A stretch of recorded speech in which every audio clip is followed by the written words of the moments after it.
Good afternoon. Time is now 3:31. We will open the Planning Commission for the City of Norwood for November 6th, 2024. Mrs. Town, would you please call the roll? Chairman Powers. Present. Mayor Schneider. Present. Mrs. Signature. Present. Mr. Hockney. Present. Mr. Stewart. Present. Moving on to item B, approval of the agenda. Do I have a motion to approve the agenda? I'll make a motion to approve the agenda. Do I have a second? I'll second. Seconded by Mr. Seward. Mrs. Town, would you please call the roll? Chairman Powers. Yes. Mayor Schneider. Yes. Mrs. Signature. Yes. Mr. Hockney. Yes. Mr. Stewart. Yes. Moving on to item C, approval of the minutes of October 2nd, 2024. Do I have a motion to approve the minutes? So moved. Moved by Mr. Seward. Do I have a second? Second. Second by Mr. Hockney. Mrs. Town, please call the roll. Chairman Powers. Yes. Mrs. Signature. Yes. Mayor Schneider. Yes. Mr. Hockney. Yes.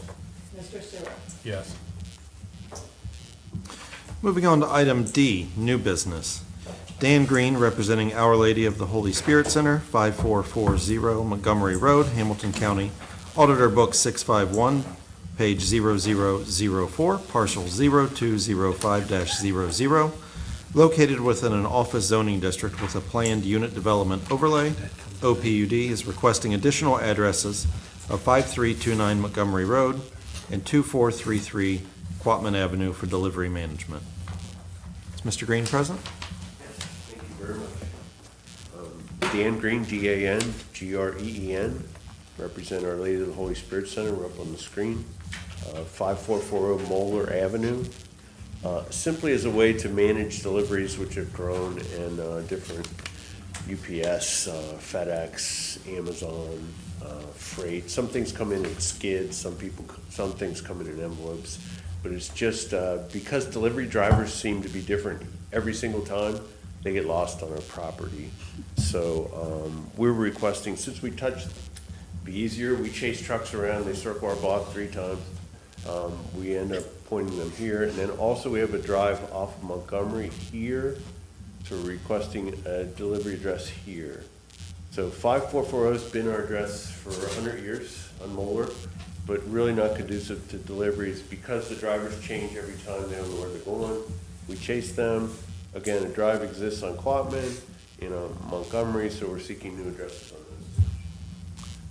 Any questions for Mr. Green? Thank you, sir.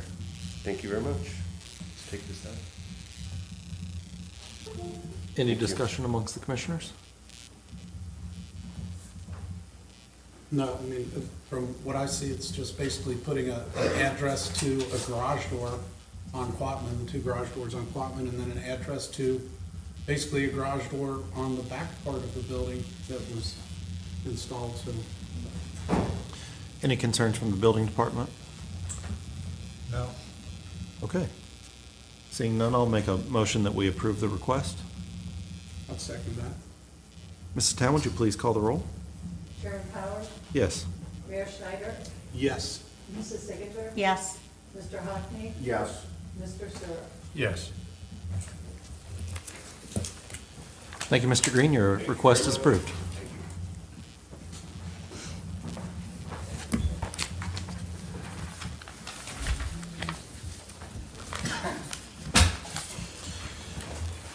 Moving on to item E1, public hearing.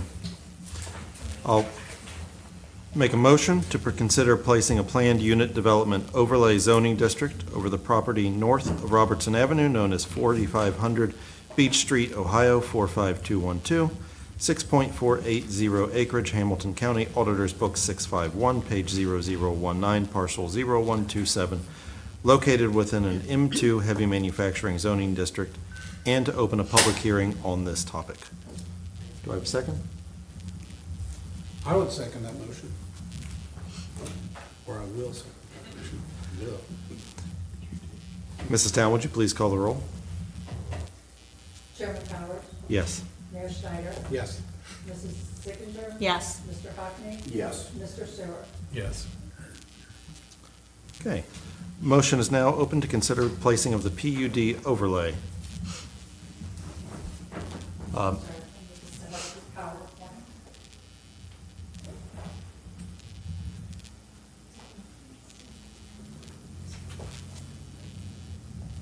Just for clarification purposes, this public hearing is specific to a zoning map amendment on this parcel, not to improvement of any plan for the development, just the map amendment. So change to the zoning to place an overlay on that.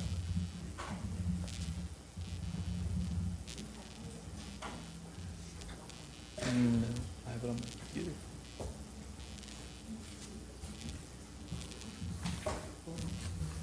Took a break. You able to sign in on?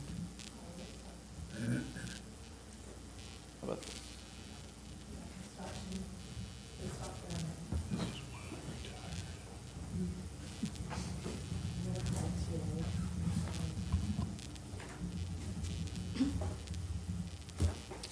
Well, I can jump into it if that's If you would first, easier. please raise your right hand and swear to tell the truth, the whole truth, nothing but the truth.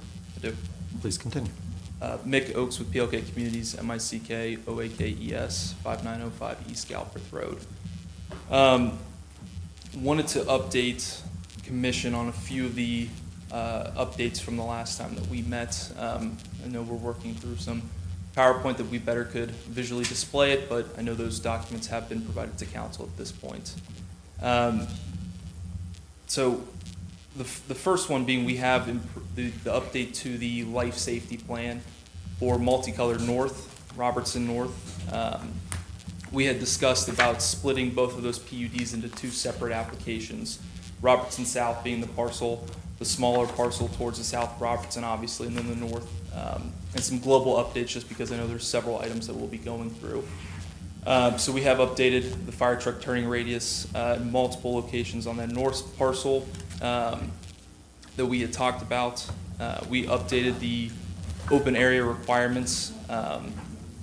And what we had determined was, looking at phase one entirely of Factory 52, we're over 33% with the inclusion of Robertson North. Additionally, the Robertson South parcel, we well exceed 50% of that parcel. And I wanted to address, there was a concern that the detention area towards the north could not potentially be deemed as open area requirements. I wanted to direct Commission to the code 115504 section C, which reads, open space may include land, water, or a combination of both, and along with the natural environmental features. So deeming that, we believe that that should be included into the open area requirements for Robertson South parcel. Additionally, we had some concerns about the farthest east left out right in on Robertson North parcel. We did go back to our traffic engineer and get line of sight that was requested last week from the city. And I have all this, I know we had shared this late last, or earlier this week. So high level, I know we don't have it on the screen. If someone were to turn left out of that Robertson North parcel, there's over a 520-foot line of sight distance, which well exceeds what is required for a 30-mile-per-hour speed limit coming across Robertson. So we're well in compliance with that. It's actually rated up to 55 miles per hour on that road.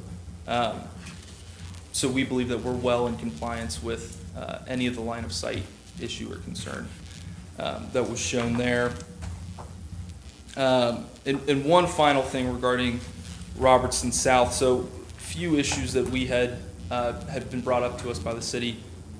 Because there's only one egress point into the site, the roads would have to be sized up to 26 feet width, which we are currently at 24 feet.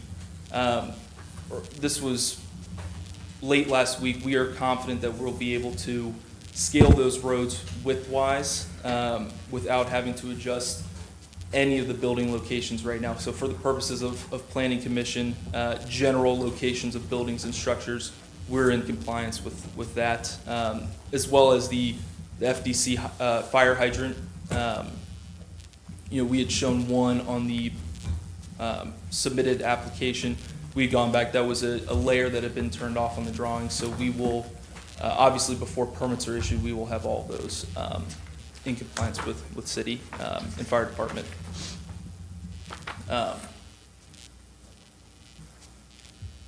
So I think if we can get it up, I'd be happy to answer any questions and walk through it again with some of the images, and if not, I'm still available to answer any questions on this. Any questions for Mr. Oakes? Okay, thank you. Thank you. Offer an opportunity for anyone who would like to speak in favor of the proposed map amendment, placing the PUD overlay zoning district on the property north of Robertson Avenue, known as 4500 Beach. Anyone to speak in favor? You need to give my report. I will after I Okay. give these folks an opportunity. But yes, absolutely. Okay. Anyone who would like to speak in opposition?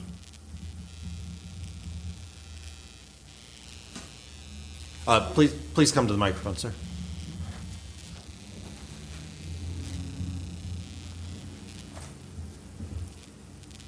If you would, raise your right hand. You swear to tell the truth, the whole truth, and nothing but the truth? Yes, sir. Thank you.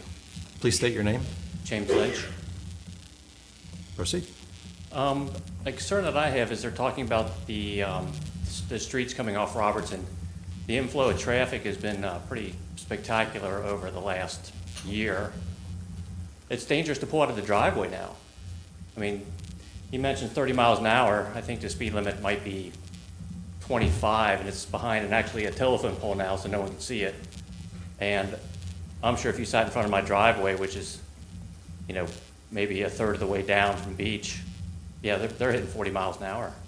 People can't get out of their cars.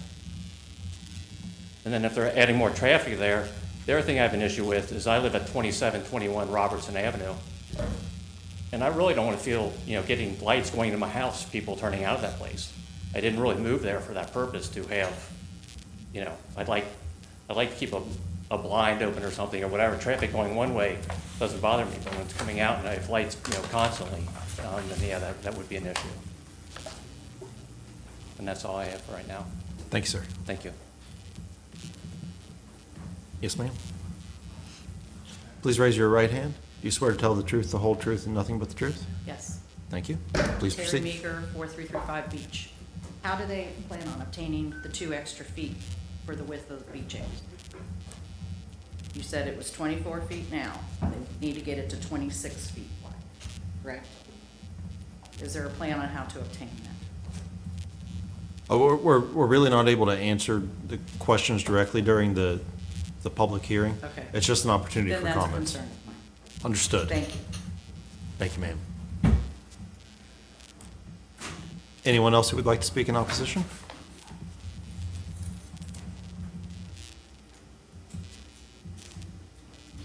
If you would please raise your right hand. You swear to tell the truth, the whole truth, and nothing but the truth? Yes. Thank you, sir. Please proceed. Andrew Glass, 2741 Robertson Avenue. So I think, I'd like to start out, I don't think townhomes, I think townhomes are like a decent use for the space. So I don't really have too much concern about the use. But again, I do have concerns about the traffic. So starting kind of where the meeting left off last month, has the Congress for New Urbanism, Stantec, Walkability, Bicycling report been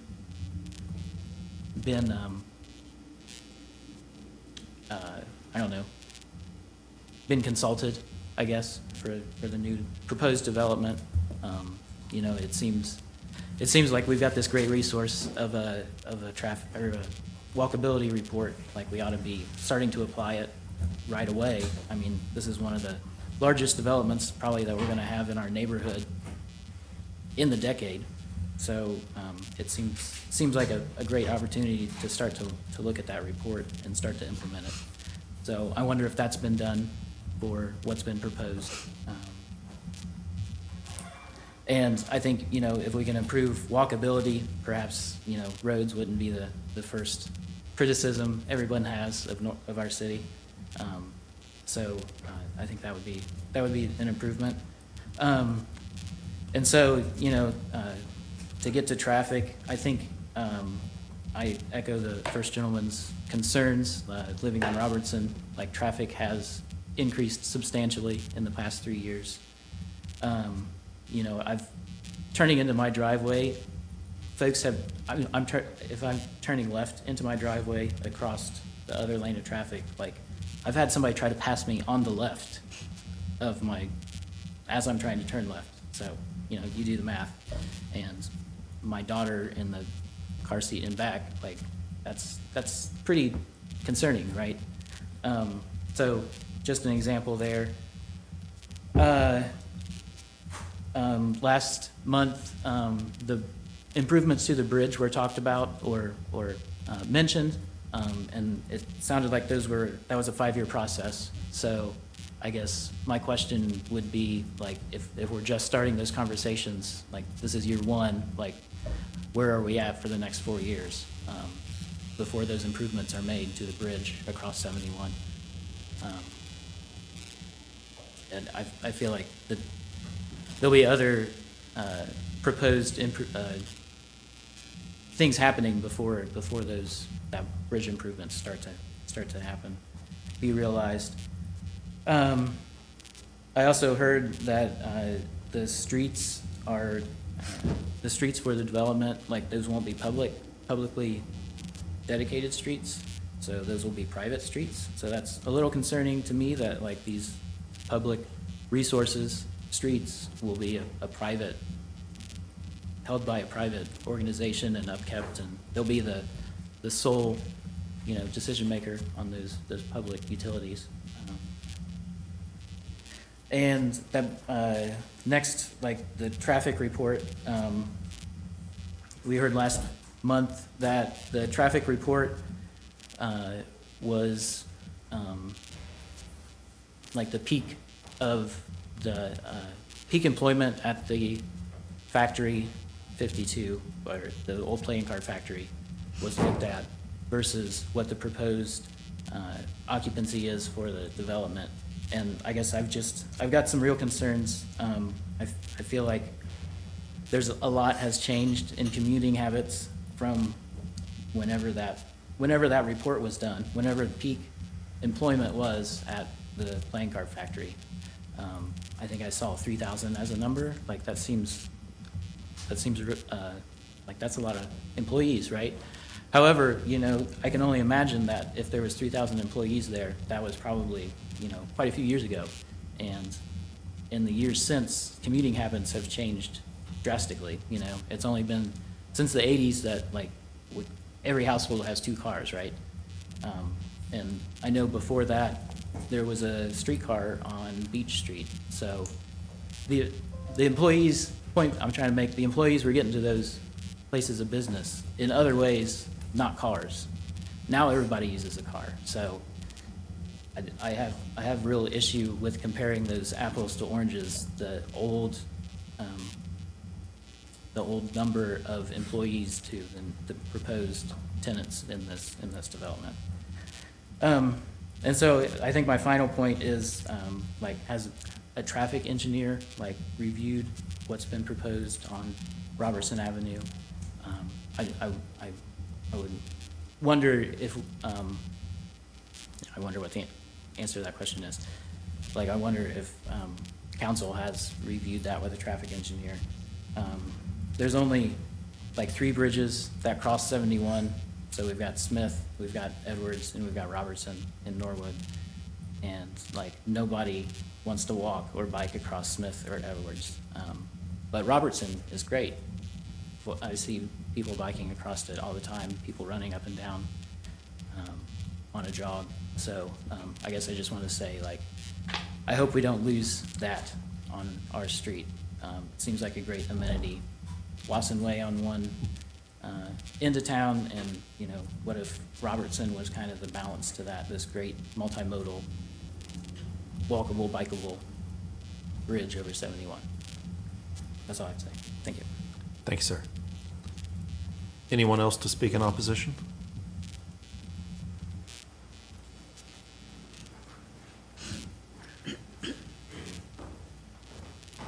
Please raise your right hand. Do you swear to tell the truth, the whole truth, and nothing but the truth? Yes, I do. Thank you, ma'am.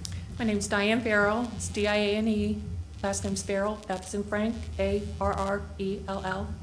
I live on Robertson, and my concern is the traffic and the safety there. Like the gentleman before me said, we have a lot of foot traffic. We have people out, children, people walking strollers, dogs, people on bicycles with their children on the back.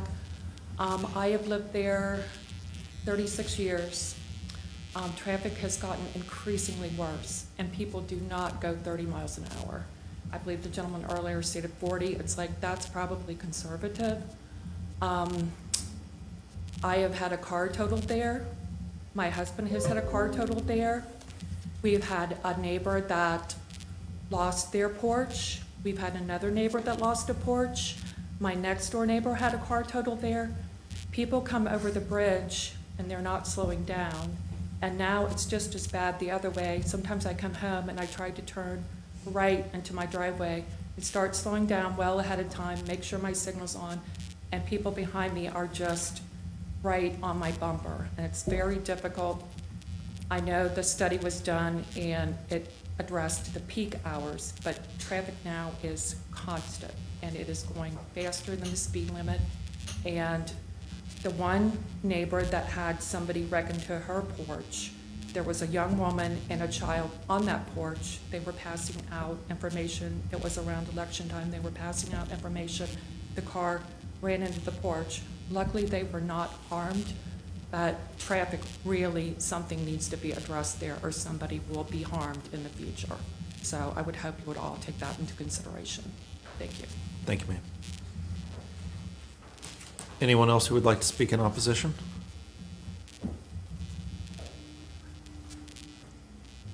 Anyone else who would like to speak in opposition? Sir? Please raise your right hand. Do you swear to tell the truth, the whole truth, and nothing but the truth? Yes, I do. Please proceed. Good afternoon. My name is Thomas Train. I don't president here, but I've been in and out in the Norwood City over 10 years, and I'm happy to see the Norwood City grown right now. I'm really happy to see that. I've been here, I've been taking care of the Buddhist temple across from the Angelo Pizza. And I believe that you guys could be developing the new building, you know, it's really nice to see, you know, the city growing. The only thing that concerned right now is even now, you haven't built up anything over there yet. But just like, you know, I can hear a lot of members bring up about the traffic. The only thing I see right now, you got a Saturday and Sunday, the soccer team from the parents, from the kids can play all over the park and over there. The people walking, you know, enjoy the Sunday, good weather. Problem is the traffic, it's really bad. Especially at the Angelo Pizza stop sign right there, it's always near missed accident. Because I take care of the temple on Sunday, I look out the window, I say, oh my God. I can see a leg couple, you know, near miss right there. People panic, cannot wait. The children run around. The parents, you know, take care of the kids, especially Saturday and Sunday. So that's the only thing that concerned about safety. Number two, the parking. Right now, you got 52 factory open, but it ain't a nightmare. I see people ride around, look for the parking. And then now you're gonna be another block. You're gonna build up another, you know, another building, I'm sorry. That meaning you're gonna build up more traffic. Problem with nobody builds anymore the parking. Saturday and Sunday, you see all kind of parents parking everywhere for the kids to play the game over there. And now, you know, you end up, you don't have no more parking. My temple, we open only Sunday. from 11 to 1, 11 to 2. So what that means, our members don't have no place to park, especially old people. They have to drive around, they have to walk a long walk. That's the only thing they're concerned about, sir. So I hopefully, you can look into it. Like I say, I'm happy to see the city of Norwood growing. But the problem, we need to look into the parking, the traffic, and the safety over there. Right? That's what I have, sir. Thank you, sir. Sir, can you spell your name for us, please? Oh, my name is Thomas. My last name is Tring. And I take care of Buddhist Temple. How do you spell your last name? Trinh. Did you get it? Thank you. Yep. Can you spell your last name for me?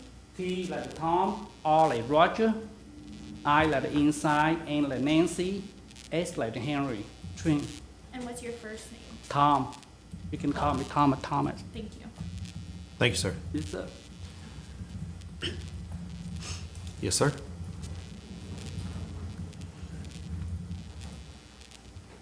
Please raise your right hand. Do you swear to tell the truth, the whole truth, and nothing but the truth? Yes, I do. Please proceed. I don't want to sound like a broken record. I have Russell's Glass on Robertson Avenue, and the traffic, and there's a car, I know it goes about 70, 80 mile an hour every day between 3 and 4 o'clock, and it's pretty bad with the speed. They can sit in my driveway and run radar if they want. They used to. Thanks. What's your name, Thank you, sir. sir? What's your first and last name? That's Russ, R-U-S-S. Matthews, N-A-T-T-H-E-W-S.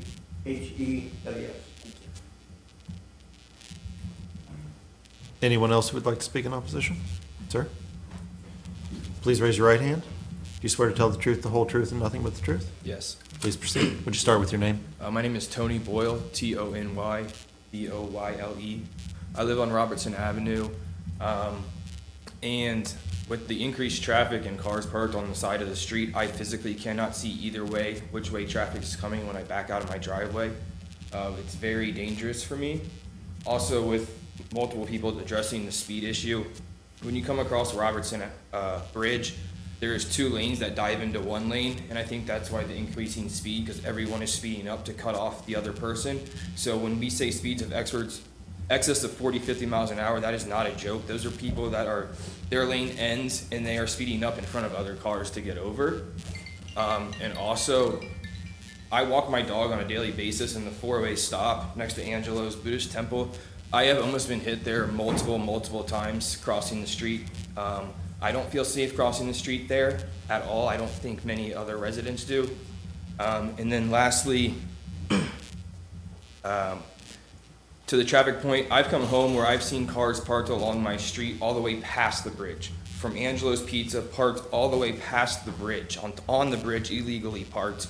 And to my point of getting in and out of my driveway, cars parked right on top of my driveway. I have a steel metal pole that I don't know why it's there, and it limits me from getting in and out of my driveway, so I physically cannot get in or out unless I block both lanes of traffic.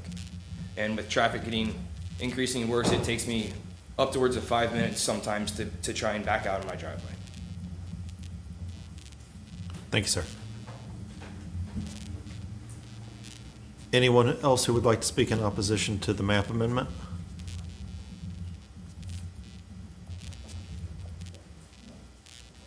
Seeing none, we will close the public hearing. Mr. Wolf, if you would please discuss the staff perspective.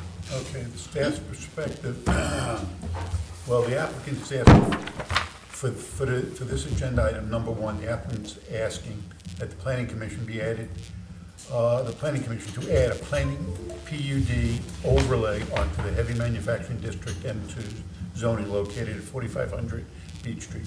The PUD request is only for the multicolored north and Robertson Avenue. We really don't have any objection to adding that overlay. It's gonna help the city control what goes on in that development. But there are 2 staff recommendations.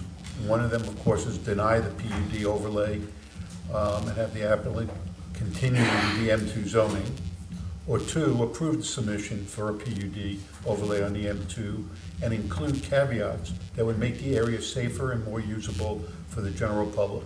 Such caveats are building setbacks, building height, parking, open space, road widths, curb cuts, etc. So it's really up to the, if you're gonna approve it, I think caveats are required. Thank you. Mr. Skelly, any additional comments? Thank you. Discussion by the commissioners. Can I go first? Please. Okay. I think the planning commission hears all of you and recognizes that there's traffic concerns, definitely speed concerns, safety concerns, and there's a lot going on in that portion of the community. I mean, I live in the community and drive through there also.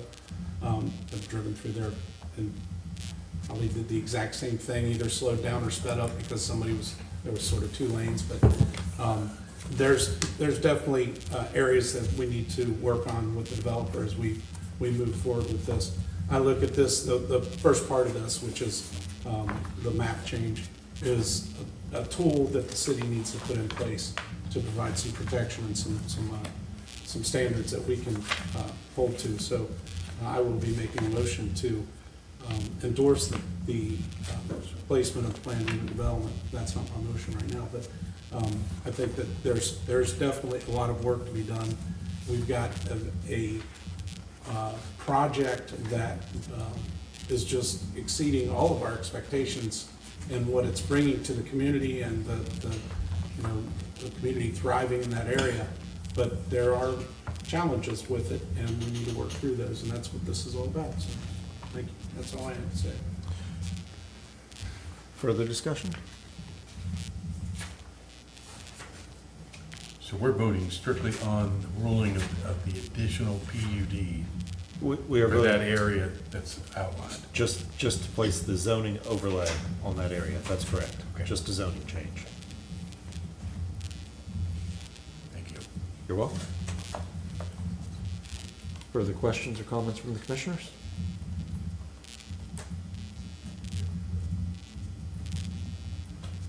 Seeing none. Do I have a motion on the item? Yeah, I'd like to make a motion to endorse the placement of a planned unit development overlay zoning district and recommend it to Norwood City Council. Do I have a second? I'll second that. Mrs. Town, would you please call the roll? Chairman Powell, Yes. Mayor Schneider, Yes. Mrs. Ziegler. Yes. Mr. Hockney, Yes. Mr. Sarah. Yes. Item E2, tabled from the October 2nd, 2024 meeting.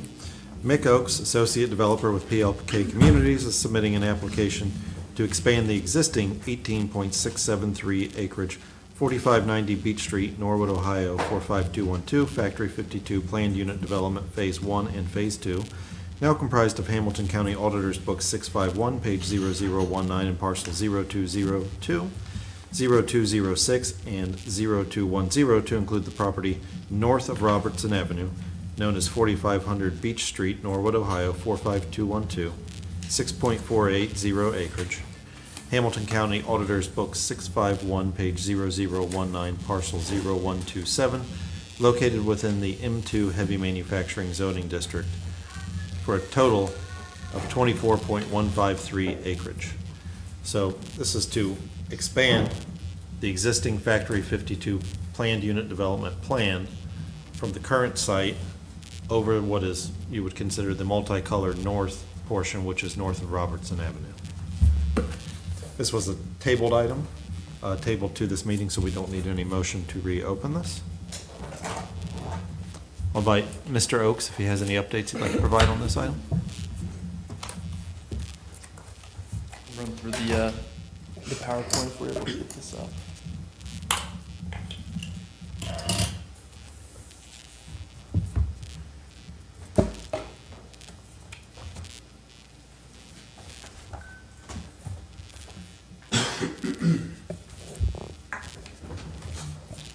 So these are the global highlights, but I understand for this issue, we're talking about the Robertson North parcel preliminary. So like we talked about, we split both of the PUD applications into the north and south. We've updated the Robertson North Life Safety Plan specifically regarding the fire truck turn radius in a few different locations on that plan. We did relist the open area requirements as we talked about, encompassing the entire Phase 1 Factory 52 PUD. And then regarding the line of sight, I understand I want to address some of the things that the community has brought up. Pedestrian safety is paramount to us. We are definitely working diligently with everything we can to increase all pedestrian safety. I know that specifically that Robertson area that I heard a few different times, that is the city of Cincinnati. That's not Norwood jurisdiction or cross that bridge. On that side, we, as well as working with the city to slow speeds on the Norwood side, we've gone a step forward and actually are working with the city of Cincinnati to upgrade on that side of the bridge as well. So it is definitely something that is top of mind for us. Heard a few things regarding the traffic engineer. So the traffic study that we have done is with Compass. They're a known traffic engineer. They were the ones who identified that the infrastructure that is in place now was able to service US playing card and multicolor, in addition to Siemens, which was the Ford plant at one point. Many cars coming into that infrastructure that is there now. We've shown the percentage at peak travel times and throughout the day is at times 50% less than what was coming in and out with all the employees working there. Understanding that was a few years back, but these are still recorded travel card trips. So we will do everything we can working with the city to ensure pedestrian safety for all of our phases moving forward. So I want to just make that clear and address that as well.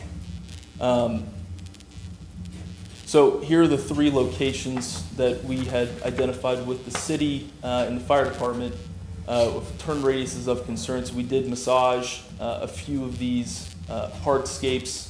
We actually eliminated a parking spot here to fit that fire truck in.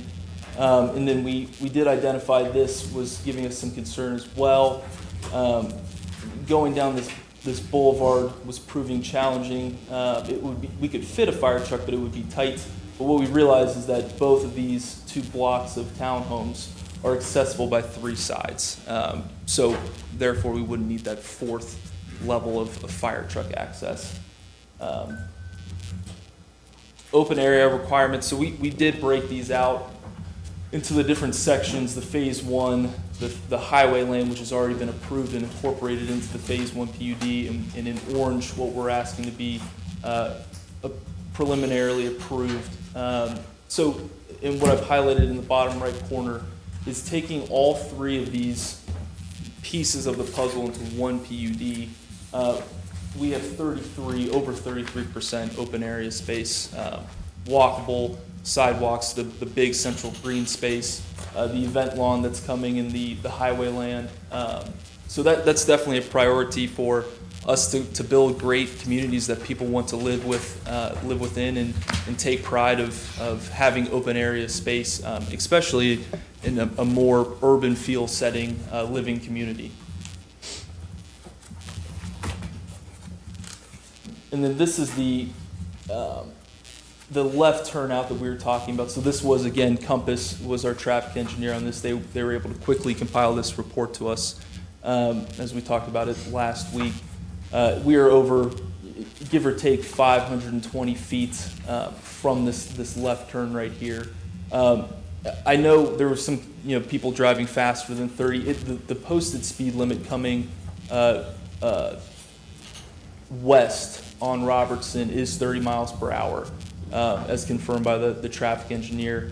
And a little excerpt that they had sent to us, so highlighted the section that 514 feet is double the 200-foot requirement and stopping sight distance required. So we feel confident that that's more than adequate for a left turn onto Robertson right there. And also wanted to address, so this section we did blotch out. We're showing temporary detention and then interim parking. So we've blocked that out and just said that has been set aside for future development. In the interim, it will be detention parking, but we have space allocated for that to come in a future development. Still working through what the details of that look like, but obviously we'll be coming back to commission for any final changes on that section. So, be happy to answer any questions based on that. Yeah. Any questions from the commissioners for Mr. Oaks?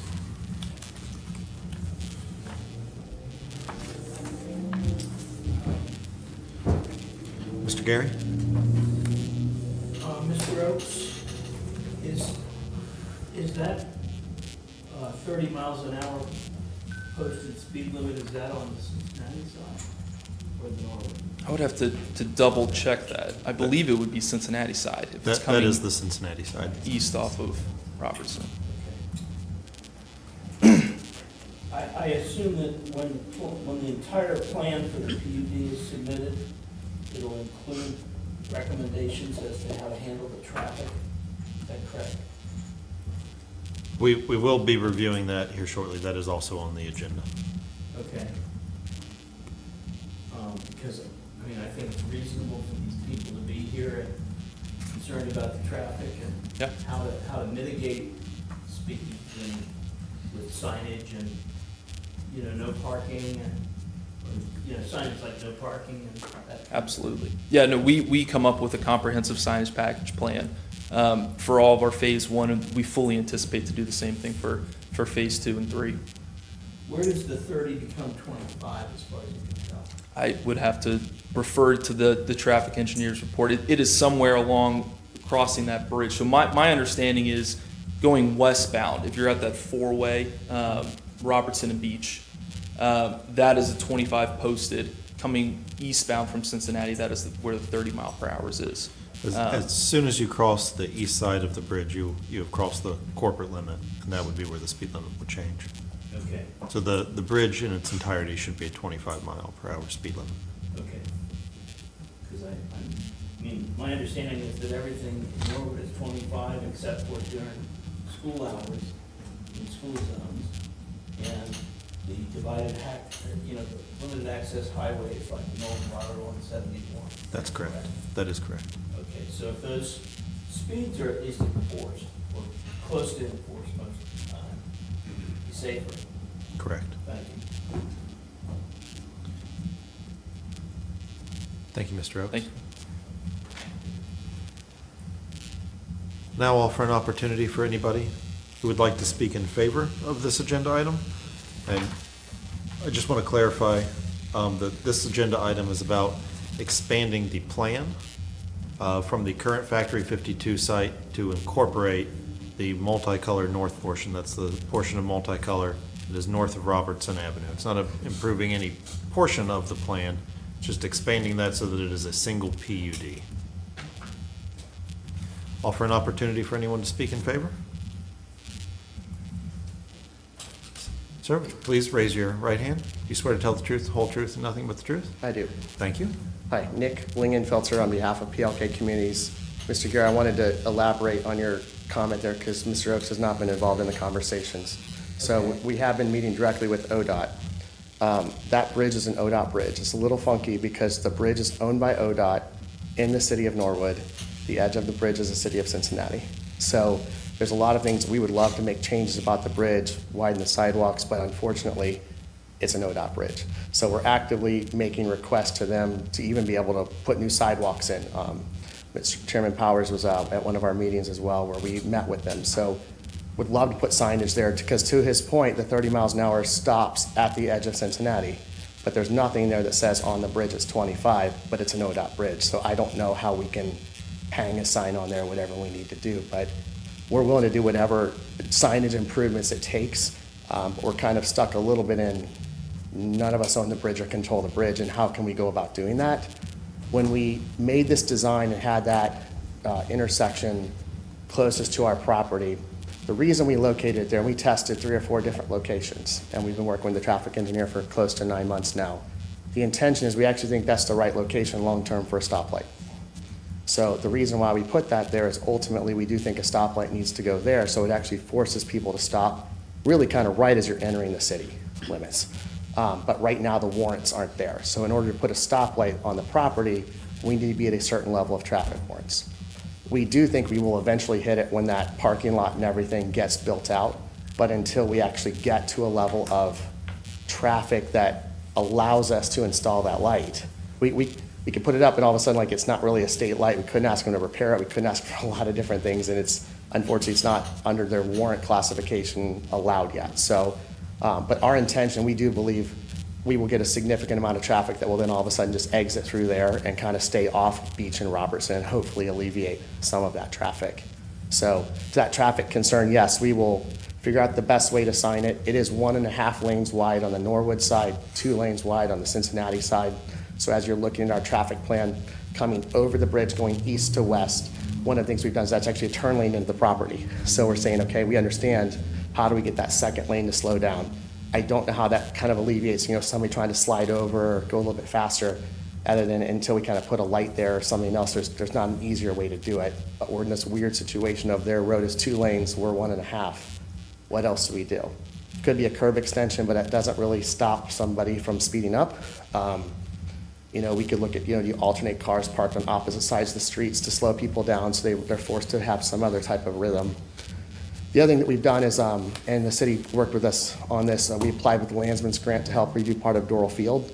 As part of that, we were looking at, do we do traffic or parking around there? Do we look at other things to help the neighborhood kind of slow traffic down and alleviate it? But it's so far out right now at this point, we can't really answer that. But you have our commitment that we're going to figure out the right way to slow it down.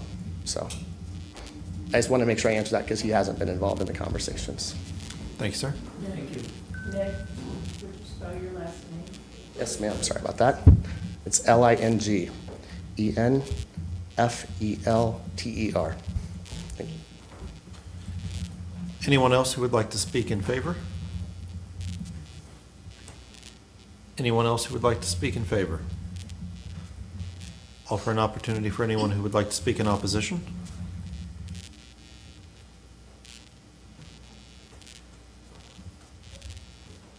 Tony Boyle, Tonyboyle.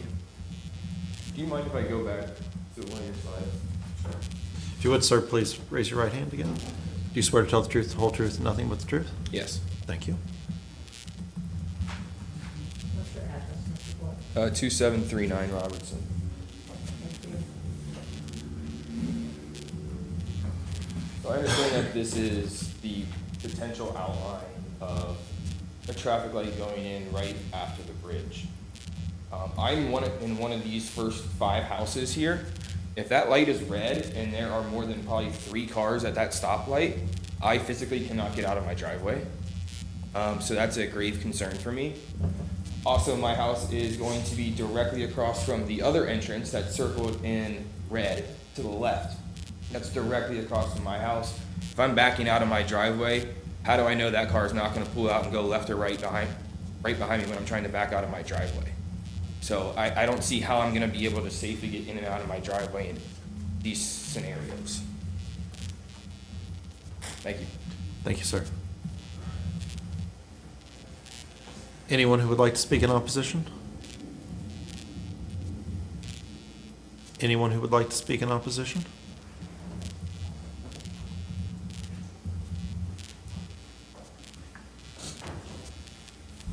Do you swear to tell the truth, the whole truth, and nothing but the truth? Yes, I do. Thank you, ma'am. Do you need my name again? Diane Farrell, Diane, F as in Frank, Arrell. I would just say I'm in opposition to, just for the same reasons. My house is right there at the corner of, right by the bridge is my house, and to get in and out, and actually, it will increase my quality of living, basically. So, for the traffic and just, I just oppose it. That's all. Thank you, ma'am. Terry Meager, Meagher, If you would, please. 43305. I'm sorry, I was already Not a problem. sworn in. Do you swear to tell the truth, the whole truth, and nothing but the truth? Yes. Thank you, ma'am. Just, when you're coming from the storage unit place that's on Robertson towards Factory 52, there's a stop sign, but if you're turning right, you don't have to stop. that's gonna cause an issue if there's a light right at the end of that bridge. So just to let you know that's a concern, someone's gonna get rear-ended, because they'll fly around that corner, just like they fly around all this neighborhood. Also, when we had the street down to one lane, when they had all the construction going on, there was lots of long lines of cars. That tells you how many cars use that intersection. So that kind of proves my point that the traffic study is not correct. I would like someone to investigate that traffic study to see if it was an actual traffic study or if it was just gathered information. So those are my concerns. And then also, if you're talking about having a lot of traffic on Robertson, are you going to eliminate parking on the street? That's another concern, because there's a lot of cars that's parked on that street and have no other way to go. And then Doral Field, all the players, soccer players, there's 2 fields there, soccer players. There's no parking lot for those parents. So they're parking on the street. So there's another concern of no parking. And a lot of people actually do park into the Buddhist temple's parking lot, which will not be available any longer. Thank you, ma'am. Anyone who would like to speak in opposition? Sir?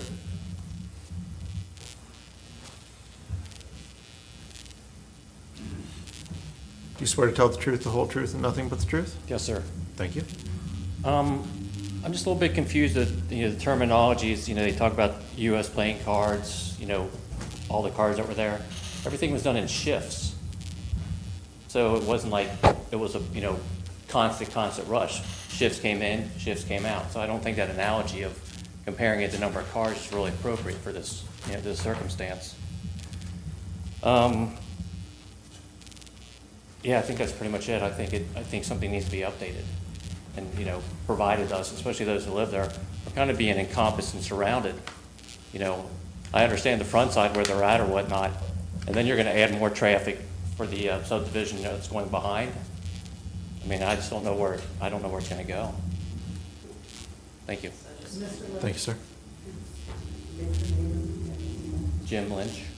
I'll come back to you. Anyone who would like to speak in opposition? Yes, sir. Please raise your right hand. Do you swear to tell the truth, the whole truth, and nothing but the truth? Yes. Thank you. Please state your name. Brian Jones, Bryan Jones. I live on Ida Avenue, close by. From all the literature that I've read so far, there's probably a lot that I haven't, especially regarding the traffic reports. The things that aren't included, which I think should be, are the fact that there are also going in another large townhouse community right across the road, which will increase traffic. And that should be included, even though it's not in the city of Norwood. It is in the city of Cincinnati, and that will be traffic that goes across Robertson. The other thing that I believe needs to be addressed is, as they are talking about employees that worked there, the thing that is not being included is the fact that Factory 52 is meant to be an attractional a residence. It has a food hall. It has many other places of employment. And so it's not just that people are living there, it's also that it's a desired location, a place that they're trying to attract people as well. And so that's probably not, at least as I've seen, being included in the literature or the reports that are being given. Thank you, sir. Anyone who would like to speak in opposition? Anyone who would like to speak in opposition?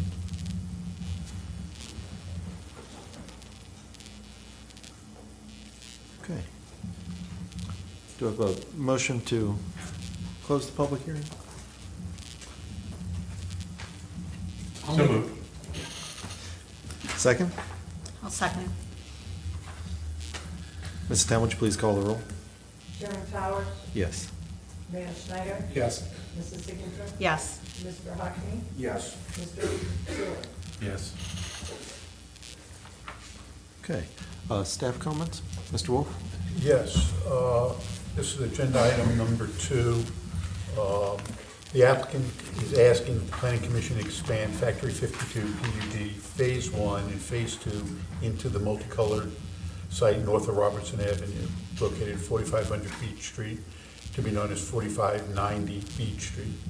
Multicolor site north of Robertson Avenue was not part of the original Factory 52 PUD submittal originally approved in 2020.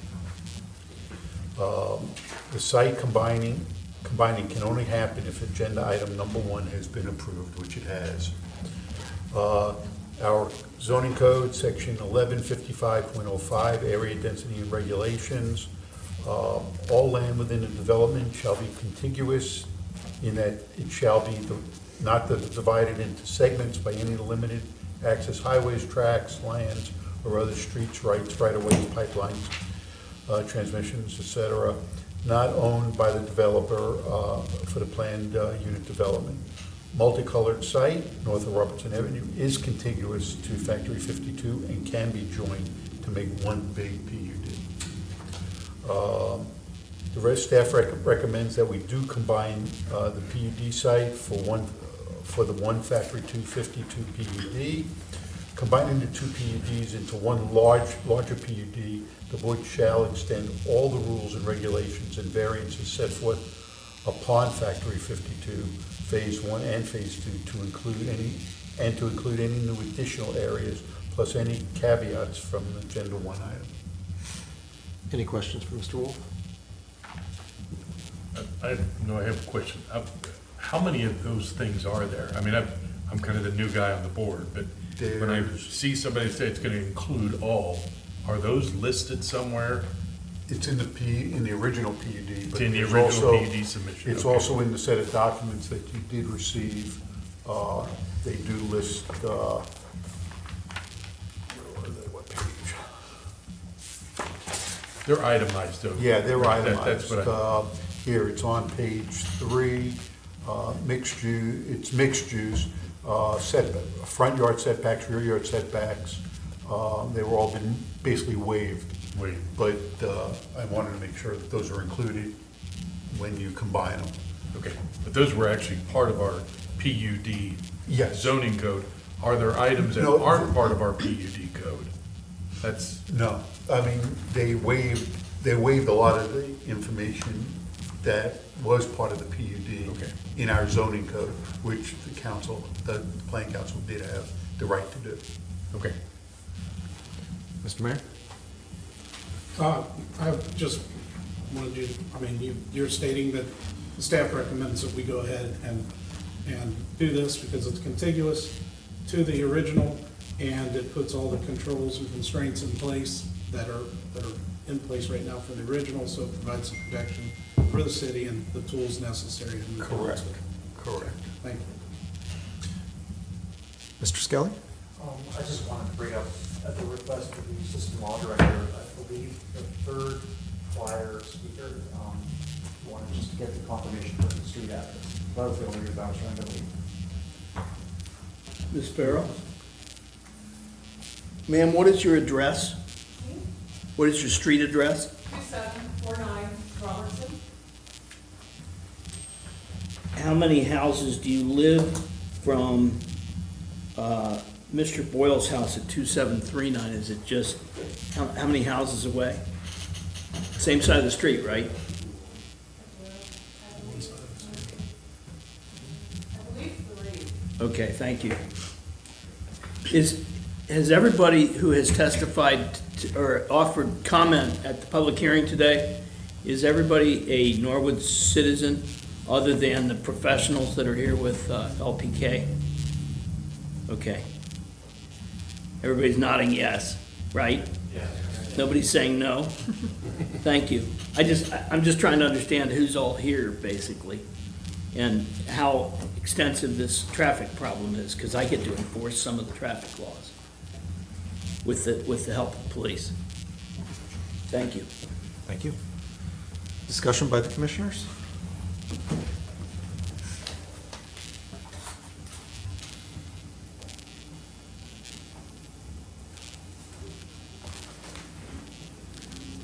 Hearing none, I'll entertain any motions.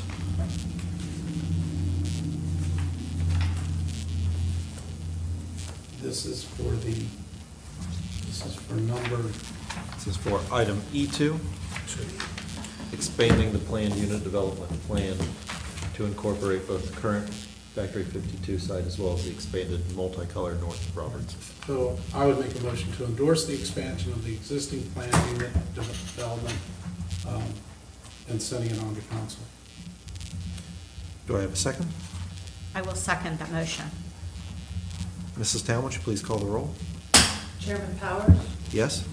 Mayor Snyder, Yes. Mrs. Sickinton, Yes. Mr. Hockney, Yes. Mr. Seward, Yes. Moving to item E3, which was tabled from the October 2nd, 2024 meeting. Mick Oakes, Associate Developer with PLK Communities, is submitting a preliminary planned unit development plan for 4590 Beach Street, Factory 52 PUD development, including the property north of Robertson Avenue, known as 4500 Beach Street, Norwood, Ohio 45212, 6.480 acreage, Hamilton County Auditor's Book 651, page 0019, parcel 0127, located within M2 Heavy Manufacturing Zoning District, as part of the final planned unit development. Mr. Oakes? I'd be happy to answer any further questions from commission on this. I think we've talked through most of the PowerPoint, things that were left over from last discussion. So I'd be happy to answer any further questions. Any questions for Mr. Oakes? Can I ask a question? Mr. Wolf? Could you go back to your open space plan? Now, that one. The area, that's fine, the parking area and the retention area. That's gonna be a temporary area. Correct, yes. Correct? Now, did you calculate that in part of your open space? It's not. Not, okay, I just wanted to make sure that was not part of it. Okay. Any further questions from staff or the commissioners? Thank you, Mr. Oakes. Thank you. Now I'll offer an opportunity for anyone who would like to speak in favor of item E3, which is approval of the preliminary planned unit development plan for the northern portion of the multicolor property. Anyone who would like to speak in favor? Anyone who would like to speak in favor? Seeing none, I'll offer an opportunity for anyone who would like to speak in opposition of item E3. Anyone? Beverly Acton, ACHTEN. Please raise your right hand. Do you swear to tell the truth, the whole truth, and nothing but the truth? I do. Thank you. I'm just confused as to where this actually is. I mean, the property that I was wondering what they were going to build on is behind my house at 2722 Ida. It's the parking lot where the temple, the backyards of all the houses on Robertson. I can clarify that for you. That is on this agenda, but it is not this item. Okay, that's what I needed to know. Thank you. This item is the multicolored, what you would think of as the large former multicolored plan. Okay. Thank you. And phase two of the original. In phase two, yes. This now is phase two. Anyone who would like to speak in opposition? Anyone who would like to speak in opposition? Seeing none. Mr. Wolf, comments from the building department? Okay. Agenda item number 3. The applicant is asking for a plan commission to approve the PUD submittal at 4590 Beach Street, north of Robertson Avenue, that has been absorbed into Factory 52 Phase 1, Phase 2. The preliminary PUD submittal can only be reviewed if agendas 1 and 2 have been approved, which they have. Phase 2 scope, there's going to be a 10,000 square foot multi-level, multi-use building, 3,950 square feet of residential amenity building, townhomes 74, surface lot 110 spaces, miscellaneous parking 66 spaces, and 1 pool area. The items that do not comply or have not been included in the preliminary submittal with the requirements per chapter 1155 plan unit development, I have noted in bold. Common open spaces. I'm just going to read where it's not, where it doesn't comply. The code says, so as to be readily available and readily accessible and available to and useful to all occupants of the planned unit development. This area has some areas that they're considering open space that are not, in our mind, available to be useful to all occupants of the planned unit development. They're considering areas in front of the townhomes, these little areas in front of the townhomes, as part of the, is useful to the tenants. Most tenants won't walk on someone else's, think it's someone else's property, and they won't walk on it. The open areas, you know, there's a lot of product going in here, little slivers of greenery that's going to be, that's calculated, and you know, we don't think a lot of those little areas are technically useful as open space to the general public, to people using it. They're just there to be pretty. They have to, there's a conveyance on the second page, conveyance and maintenance of common open spaces, all common open and preliminary and final plans, and recorded with the county recorder's office. They have to convey it to the city, and they have to record it, and that has not been done yet in the preliminary, and it's not been done in the final plans. Which this committee can extend it out there until the end before permitting. The streets, minimum paved roads for private streets in the residential planned unit development shall be as follows: one-way roads with parking on one side where approved to be 20 feet. There's parking, the best thing to do is if we go to page,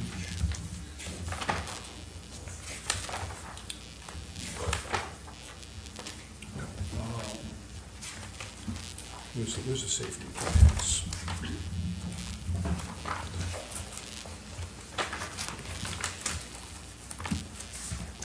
Excuse me a second, gentlemen. And then-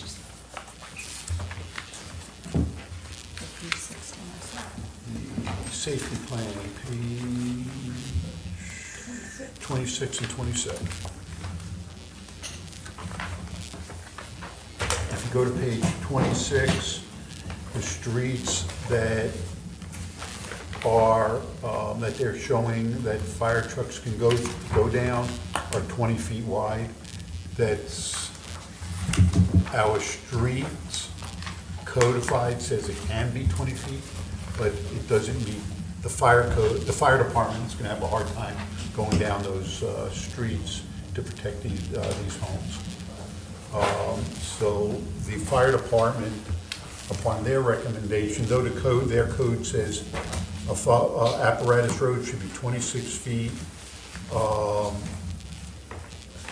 they could live with a 24-foot wide road. But 20 feet is going to be very tough enough to go down, let alone that center space if they had to go down with that island. But they can get to it, but I would let the fire department speak about those access roads and how they would have to handle it.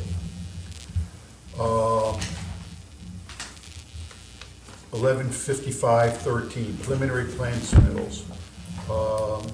Well, there are some minor things that they shall be signed by all owners of the property within the project. B3, the total population density is not there, which would help with the traffic study. And including the size and number of parking spaces, designed handicap spaces, and loading spaces. So they're showing all the parking. Our codified codes say that they have to show all the handicap spots as well, which they have not done. The staff recommendations, there are two. denied a preliminary PUD submittal due to unresolved and safety open items stated above. And 2, or approve the preliminary PUD submittal with the caveats that would make the area safer and more useful for the general public and tenants. That no permit, and also that no permit shall be issued until all unresolved and safety open issues have been added and approved by the building department. And those caveats that we listed in the beginning, building setbacks, building heights, parking, open spaces, road widths, and curb cuts. The building heights and setbacks are going to be a requirement for the fire department, how they need to operate. So, and these buildings are over 30 feet tall, so their roads need to be a certain width for their ladders to get up there. So at that point, I'd like to close this, but I recommend that the commission, planning commission, does speak to ask for the fire department's opinion. Let's, Mr. Mayor? first of all, you talk about the conveyance and maintenance of the common open spaces. And that should be coming to the city, and we should be receiving that information. I have a hard time understanding this. PLK is a development company. Right. They're also a management company. Is this not going to be, this would be a community association, a separate standalone HOA within that property. The city would not ever take on any responsibility for common space. They would never convey that to us. It would go through to the community association, which maybe is called whatever they're gonna call it. But we wouldn't take on any, there would never be something that's. That has not been waived, Mayor, in our code. It isn't. That's not been waived in our code. So we need to waive that. For them to even have a community association in here, you're saying that has to be addressed. It's gonna have to be addressed, It needs to be because addressed. I'm just giving you what the code says, that they have to convey it, or make sure it's taken care of in perpetuity, and that they can't build on it, and so on and so But forth. they would do that through a community association. That would have legal documents. There would be, their CCNRs, their create, all of that would be set up. And all of that common space would not be, it would never be conveyed to the city at that point. And I don't know, maybe our representatives from PLK can speak to that. I mean, I don't see where they would ever be doing that. Otherwise, we'd be cutting people's front yards. Mr. Right. Lingenfeld? So to your point, Mr. Mayor, the Factory 52 does have an HOA. There's a condo association there, and I think it's the Factory 52 HOA. It's managed like any other condo association. Each building that's built then pays into the association to maintain the common areas. And as I explained to city staff when I think we met about a week ago, then ultimately, we could never build on there anyway because of the PD, because we'd have to come back to you all for permission. So we're not going to build in there without permission from you. And then also, we have the HOA that manages all of the properties and maintains them all to a certain standard. So even if we sold off a building, which we never have or plan to, they would still be subject to the same HOA rules. So we don't deed them to the city. It's actually under a condo. And I think this came up at the last planning commission meeting. There actually is a condo parcels all over the whole property. So all the green space is under a condo and maintained as a, so there's limited common element, and then the typical condo definition, so. Who will own the homes? Who will own these pieces of property? So all of those will be owned by an LLC. Each one of those townhomes, they're not sold to individual owners. Okay. Because we can't, because of the agreement with the EPA. But then they will pay into the HOA, and the HOA will maintain all of the grass, plantings, whether it's mulch, whatever it is throughout the year. But one HOA manages that. That's owned and it's controlled by us. All right. But that, yeah, to your point, because the roads in Phase 1 are by the Port Authority, not the city. That was the agreement we had in Phase 1. And then Phase 2, just because of the way the bond documents are working, it will be public infrastructure, private roads on top. And you've had discussions with the fire department about the width of the streets? We've had them with city staff. I know that multiple people have been involved in those, but I think there's a couple different roads, and glad to answer any questions they have.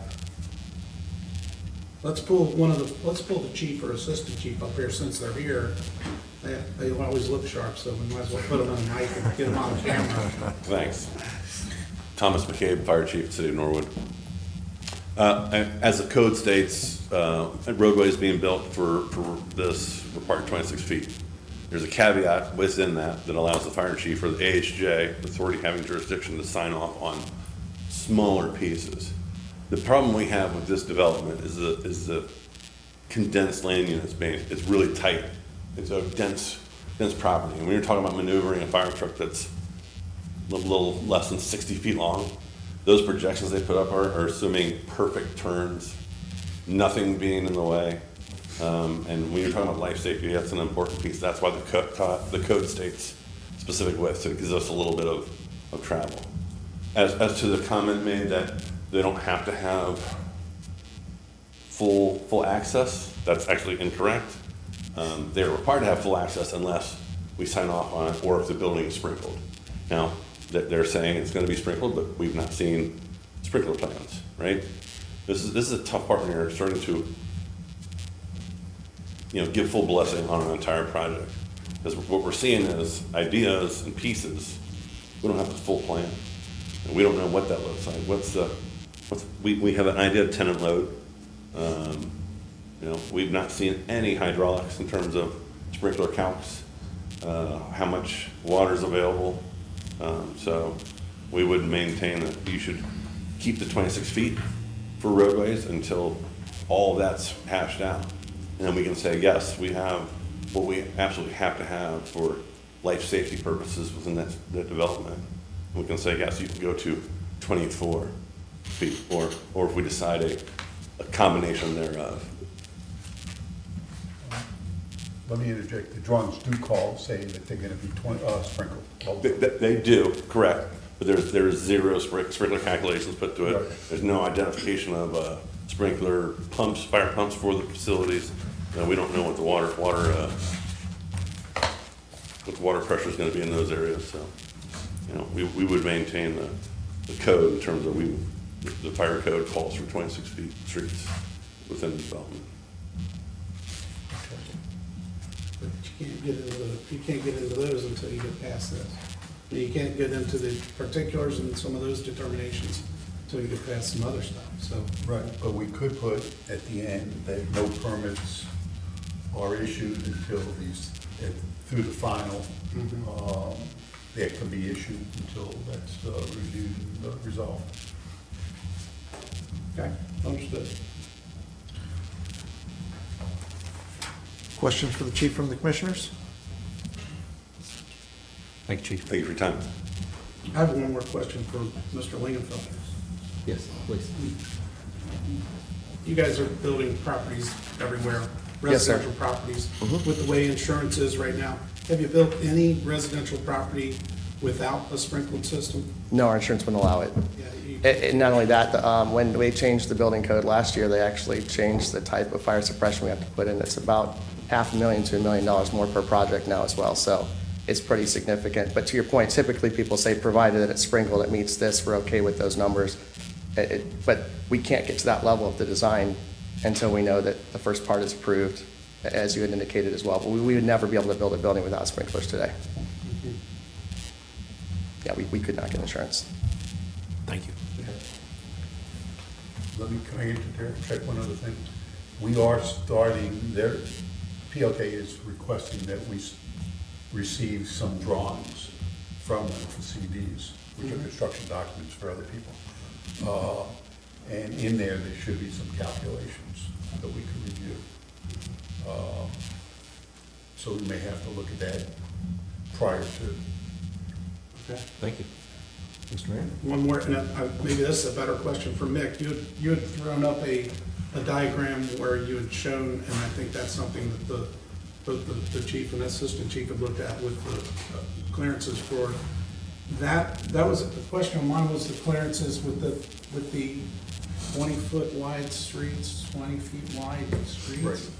And you had put this, I mean, we have some of the best fire truck drivers in the city, but I agree with the chief, it's like there's not much of a margin for error, and especially when you're in a hurry to make things happen. So that's an interesting, the way you had that graphed out there is interesting to show it, and I'm sure. Yeah. what we had worked with Kleinger's, our civil engineers, so we had identified a few different pinpoints where it was more tight. Obviously, this is a tight site in general, but following the code standards in the model that the engineers used, we found that these two entry points, being able to move those back, and we actually lost a few parking spaces in order to widen out some of these tight corners where it pinches together.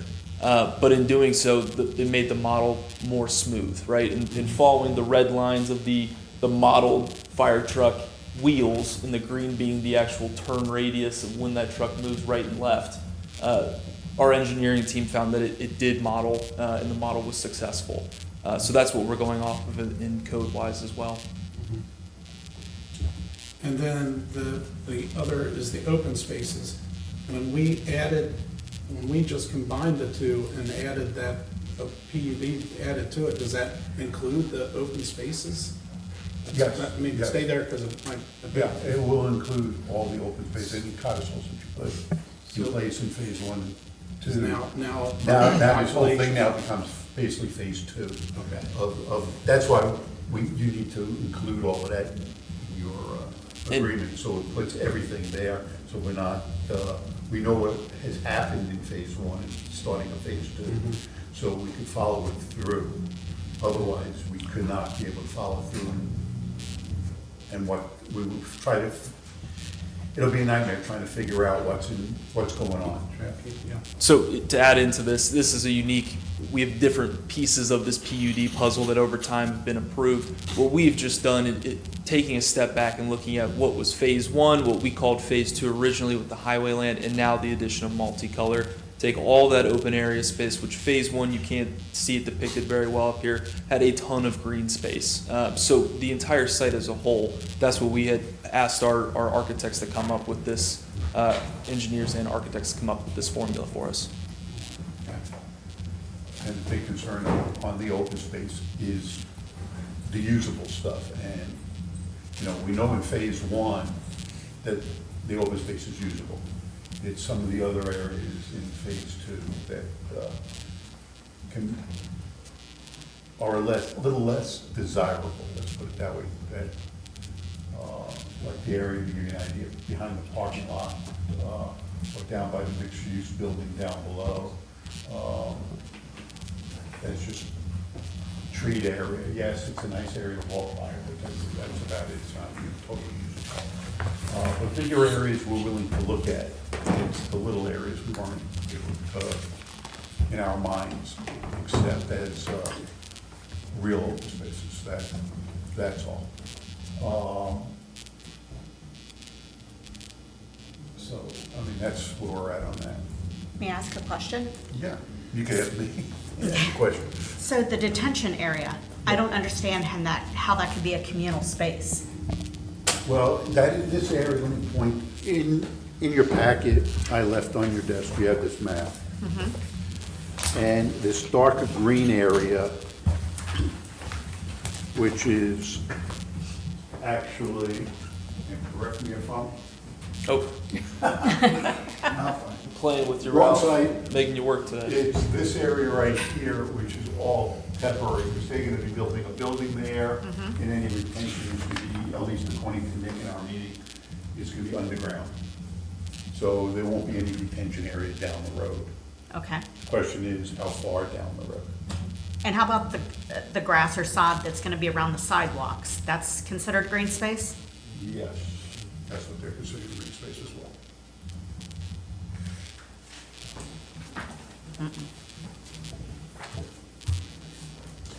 Discussion by the commissioners? Thank you, Mr. Oaks. No, if I could just ask Tom a real quick question. I have no idea about how you address fires, Tom, but do you differentiate when you get a call between low-rise townhouses and high-rise apartments that are 5 stories? Great question. That's actually something we're working towards. Part of that was our dispatch ability in terms of what can we add resource-wise for specific addresses. We have not been typically able to do that, but we are going through a CAD rework with Hamilton County. So yes, we will be absolutely addressing that We are actually even changing the structure fire run type into structure fire mid-rise or structure fire big box, so we can actually have those additional resources. I was just curious, Yes, because sir. I understand the difficulties in a 6-story or a It's enormous. 5-story compared to a Yeah. townhouse. And for people unfamiliar with sprinkler systems, it's not really a firefighting piece, it's a life safety piece. And we still have to go and take care of the problem while they may snuff them out. They're life safety sprinklers. They buy people time to get out of the structure. They're not in terms of design, say like an industrial piece where it's designed to put the fire out. Residential sprinklers are a whole different ballgame. So there's a whole lot of unfamiliarity for people with residential sprinklers, so I just want to point that out. Thank you. Thank you, Chief. Yep. Tom, one last thing. Yes, sir. You had talked about the authority that you have as a fire chief. Yes. And you used a certain terminology. The AHJ? Say it again? It's the AHJ, and the code is listed as authority having jurisdiction.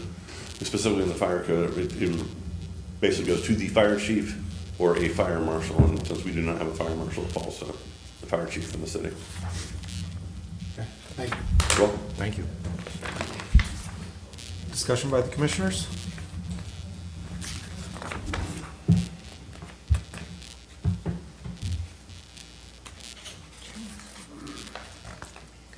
Mrs. Town? When you guys get to a point where you're making a motion, I have a set of plans that were here, and I feel like you're about to make a motion based on some plans that I don't have to give, so I would ask that we make sure that I know exactly what I'm forwarding to council. Thank you. Thank you. Well, you should, because that's page 37. Well, there are, You must have the real old one then. no, that's not, I'm just making sure. Okay. I just want to make sure. Page you have the right one. 37 referenced in the motion? No, think not she's- particularly this plan, but they talked about, this is an alteration in the way the streets are done, and they had things circled. I just need to know that there's nothing additional that you're reviewing off of these screens versus what's in this packet.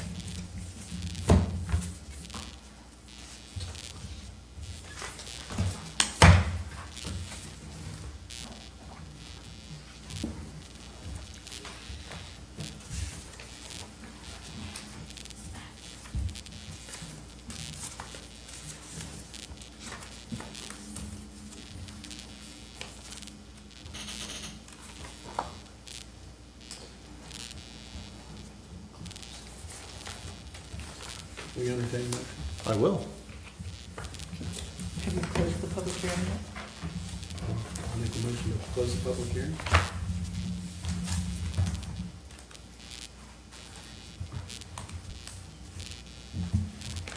With a motion to close the public hearing, do I have a second?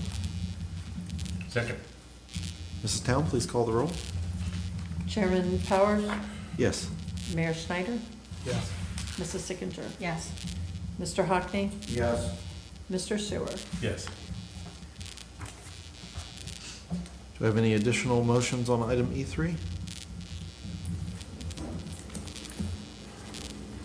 I would like to make a motion, I'd like to make a motion that we endorse the preliminary planned unit development with the modification that the street widths are changed to 24 feet wide, and that we assure that the buildings are sprinkled.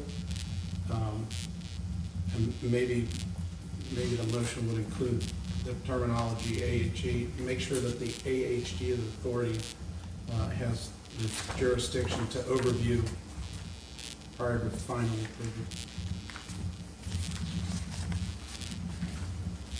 And recommend it go to the Norwood City Council. Can I add something else? Is it appropriate or not? You can make a suggestion and the mayor can amend his motion. How about a suggestion that some of these plants are sent to the tree board too, as far as like the open space landscaping? Isn't that what's supposed to be happening? I would make a suggestion that the building commissioner review and approve and take into consideration feedback from the tree board as part of that review for any final plans before permits are issued. I'll amend my motion to include that verbiage. Okay. Do I have a second?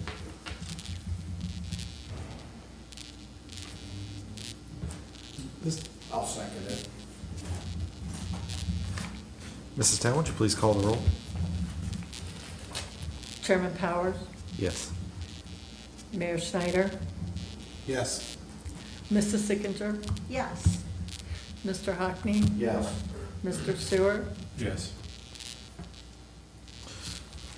Mr. Mayor? Just a point of clarification is that we are recommending this to go to Norwood City Council, and it'll be in front of City Council and for their review and board discussion. That's correct, for the preliminary plan. Yes. Item E4, table from the October 2nd, 2024 meeting. Mick Oaks, Associate Developer with PLK Communities, is submitting a final planned unit development PUD plan for 4590 Beach Street, Factory 52 PUD development, including the property north of Robertson Avenue known as 4500 Beach Street. Norwood, Ohio 45212, 6.480 acreage, Hamilton County Auditor's Book 651, page 0019, parcel 0127, located within an M2 heavy manufacturing zoning district as part of the final planned unit development. This is for a final plan. Public hearing is open. Mr. Oaks? I'd be happy to answer any open questions from the commission. Any questions from the commissioners?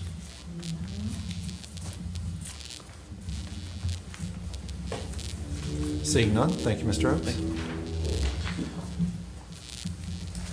Offer an opportunity for anyone who would like to speak in favor of the final planned unit development. Offer an opportunity for anyone who would like to speak in favor of the final planned unit development. Seeing none, I'll offer an opportunity for anyone who would like to speak in opposition. Yes, sir, please.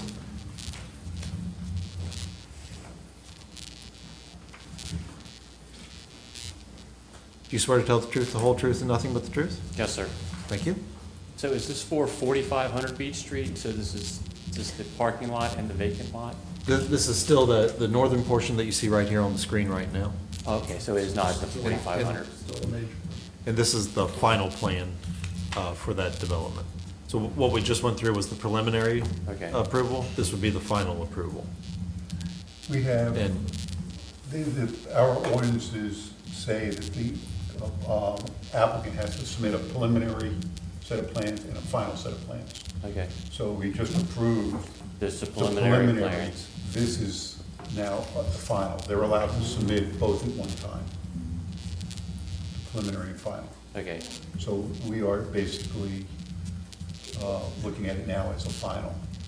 And then, and if, what we just did with the preliminary plan was endorse it to city council where it will be considered further Okay. for council's consideration at that time. So what the planning commission would be doing here today is not, while we're calling this a final plan approval, is not the final approval. It would also go to city council if it were approved.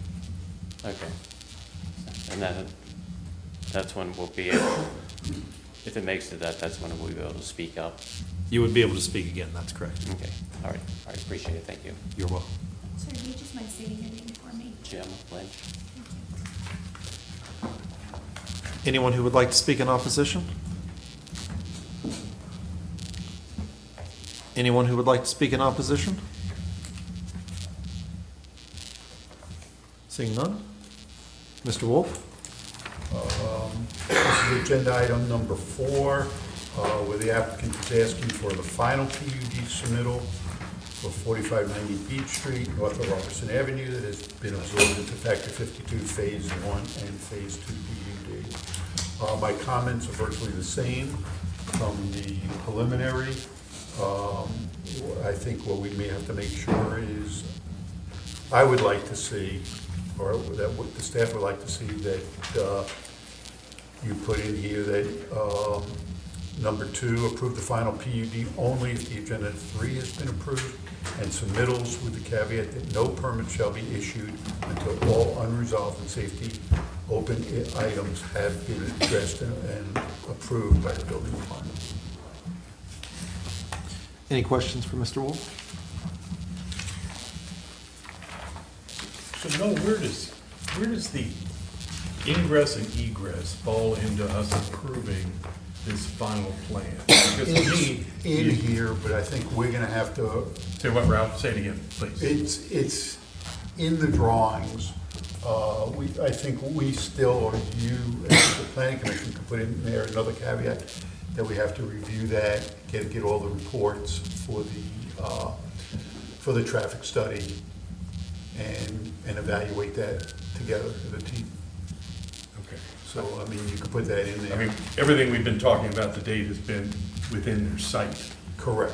And the The ingress. ingress and egress, all of a sudden, is very different because it interfaces with the neighborhood. And Correct. To me, the traffic studies are very confusing, and I am a civil engineer. So, and I'm just telling you,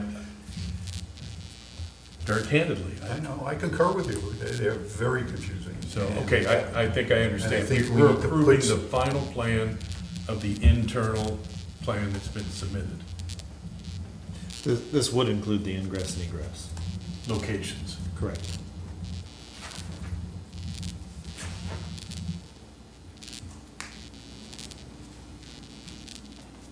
So that includes the 3 entrances there? Correct. So aren't we getting ahead of ourselves by approving this without the study to, Well, we do have a study. from 2020 though, right? No, we have another study, but we had just received the information, I think it was like on Friday, and we haven't had a chance to review it. So,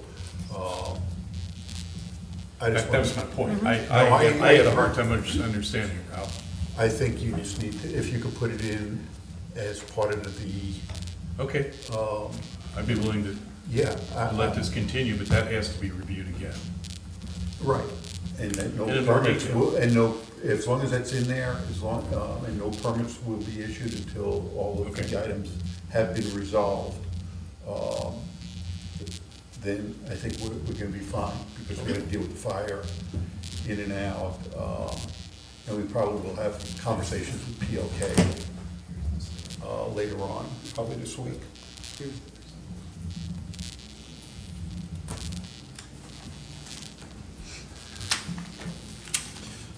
Further discussion by the commissioners? Any additional staff comments?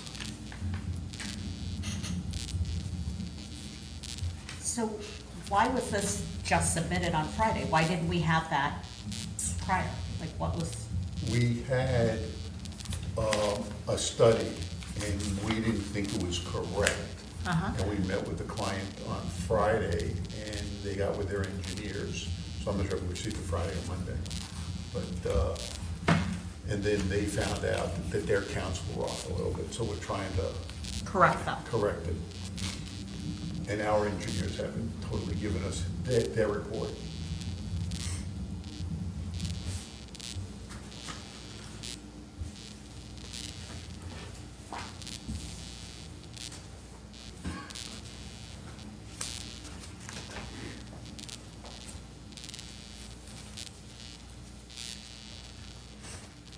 Further discussion by the commissioners?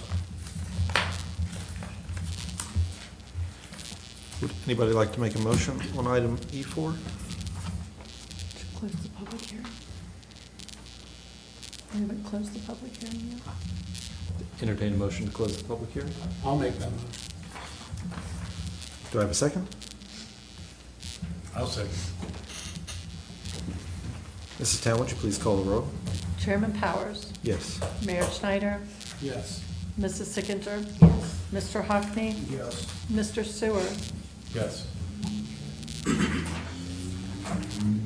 Further motions on item E4?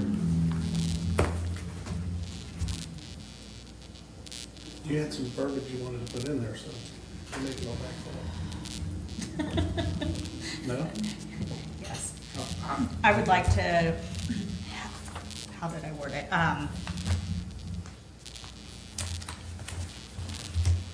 the tree board to review the landscaping plans prior to the council's vote.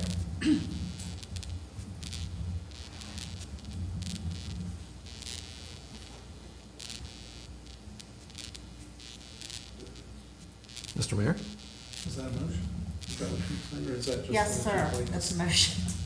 Like So to make a you're- motion, Yeah, endorsing the planned unit development, but with the tree board's review. review as well prior, as- prior to it being submitted to council. Okay, I would make sure it says the final PUD. so right, I'm sorry, the final PUD.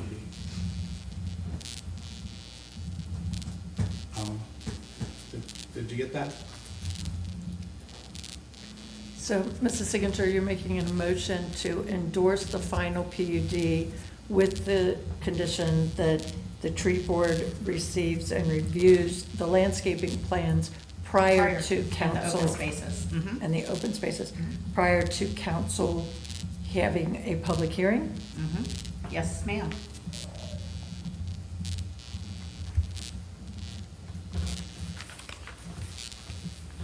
Do I have a second?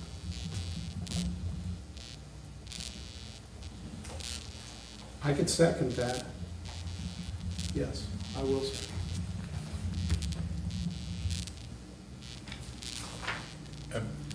Discussion. You know, Ralph mentioned also that about final permits be held until, I believe he's asked that no permits shall be issued until all unresolved and safety open issues have been addressed and approved by the building department. that's what I was, You asking for that motion to be amended in that manner? no, yes, to be inserted so that it gets He just wants to make sure it's in there. in there, that's all. Mrs. Signature, will you amend your motion? Yes. Mr. Mayor, will you amend your second? Anything from that? Yes, I will. Okay. Any further discussion? Sorry about that.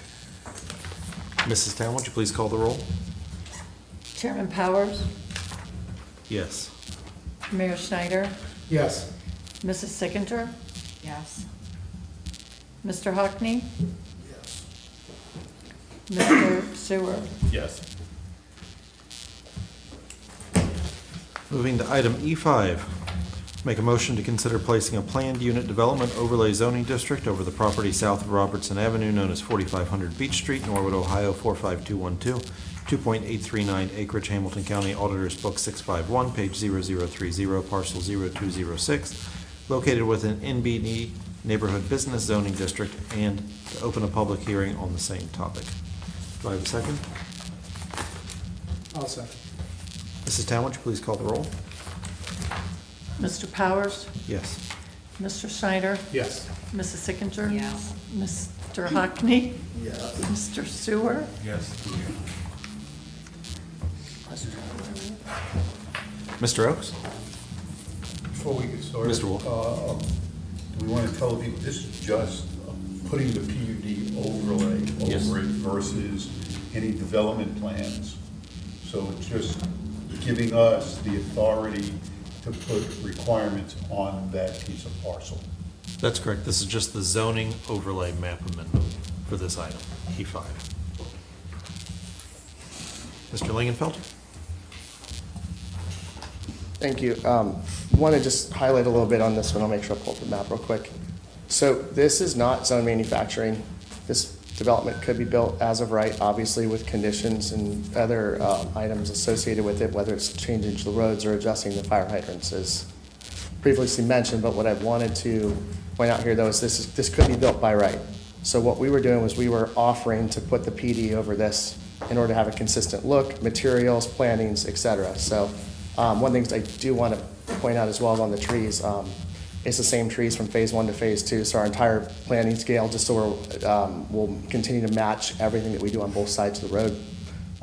We'll go through all of that as well, but again, we only want the PD on here if we're going to go through the entire process. If not, it's better to just do this as a by right development. So I just want to make sure I put that out. Thank you. Thank you. I do have a question, if I could. Yes. Nick? Mr. Lingenfelter? Real quick question. Is this included in your open space as you were doing your calculation for the There's two different amounts there. Mick, can you verify that one? This would be a separate. This is a separate plan. PUD. This is a separate PUD. We've had multiple renditions. This is only what you're seeing on the screen, and then this slide is by Okay. itself, yeah. And that's because it's not contiguous to all the other pieces of parcel. Correct. They could not join it, so we had to keep them separate. Thank you. Thank you.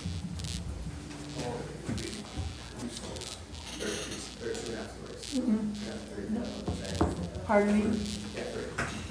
Offer an opportunity for anyone who would like to speak in favor of the planned unit development overlay zoning district over the property south of Robertson Avenue.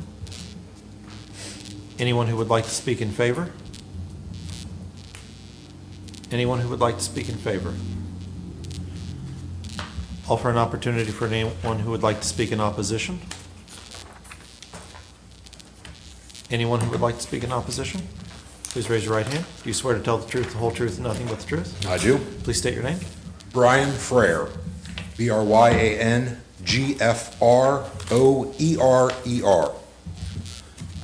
Please. Owner at 2700 Ida Avenue in the dead end section, roughly, right about. You can walk up there, it's fine. If you have to. Right about here. So currently, all of this is a wooded tree area. There is a parking lot that is there that's for multicolor, and it rarely got used, sometimes on Sundays, sometimes when the Doral Park soccer fields were there. As previously addressed from the shortage of parking, they would be taking out an entire lot of green, old growth oak trees.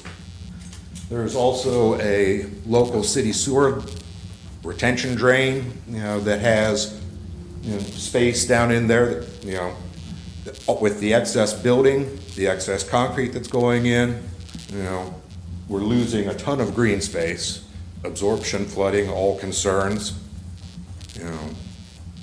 From that line being drawn down, I see it crossing an existing garage that has been there forever from one of our neighbors.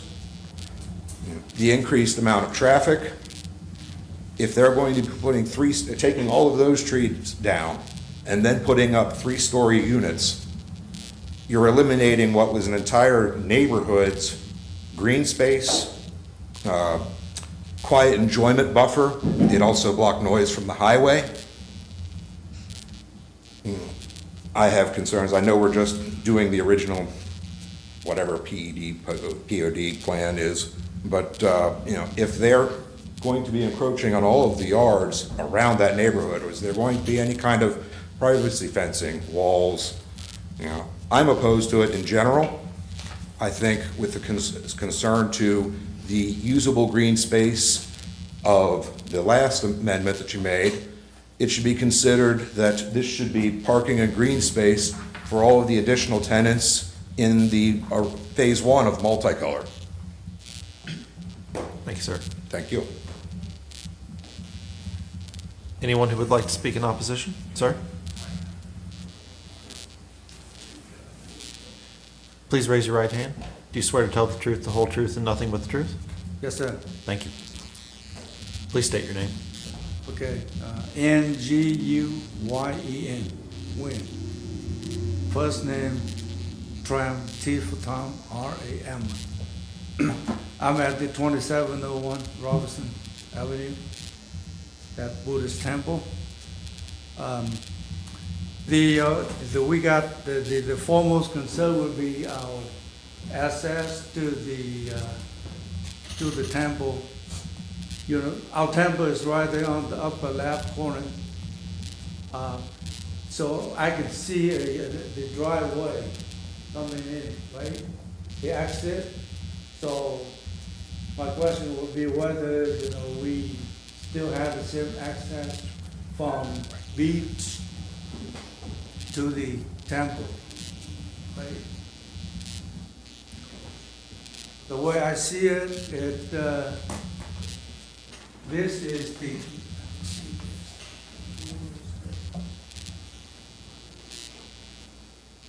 you see what I'm talking about? The Yes, sir. exit from the development go to the beach, right there. Okay, our temple is right on the left side of it, which is the upper left corner. Correct. We've been using that driveway to access driving to our temple there for like 25 years. So I would like to make sure that we still have the same access to the temple. The other one would be the safety concern with a lot of traffic coming in and out. But there's only one exit right there. Whether there would be any remedy to ensure the safety of people coming out of the temple versus people coming from the apartment complex to the beach street. Whether there will be some stop sign right there, some warning signs about, people will get from the apartment onto the beach street. If that would be probably could be very quite busy.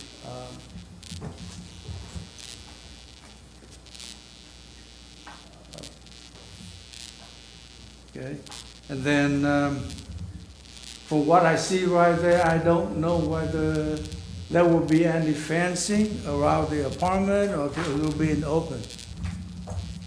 The black line, I guess that will be the boundary lines, right? That's not a wall or anything there. That's boundary. Okay. And then with that, there will be any lights, light pole, for example, close at the exit to the beach to ensure the safety of the resident there when we come in and out.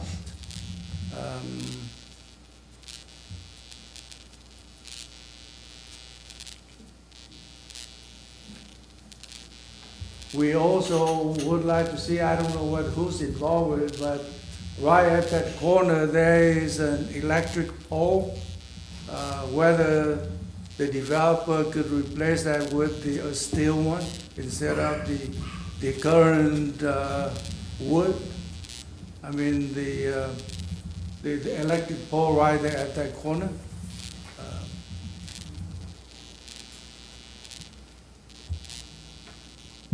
Okay, and then, let's see.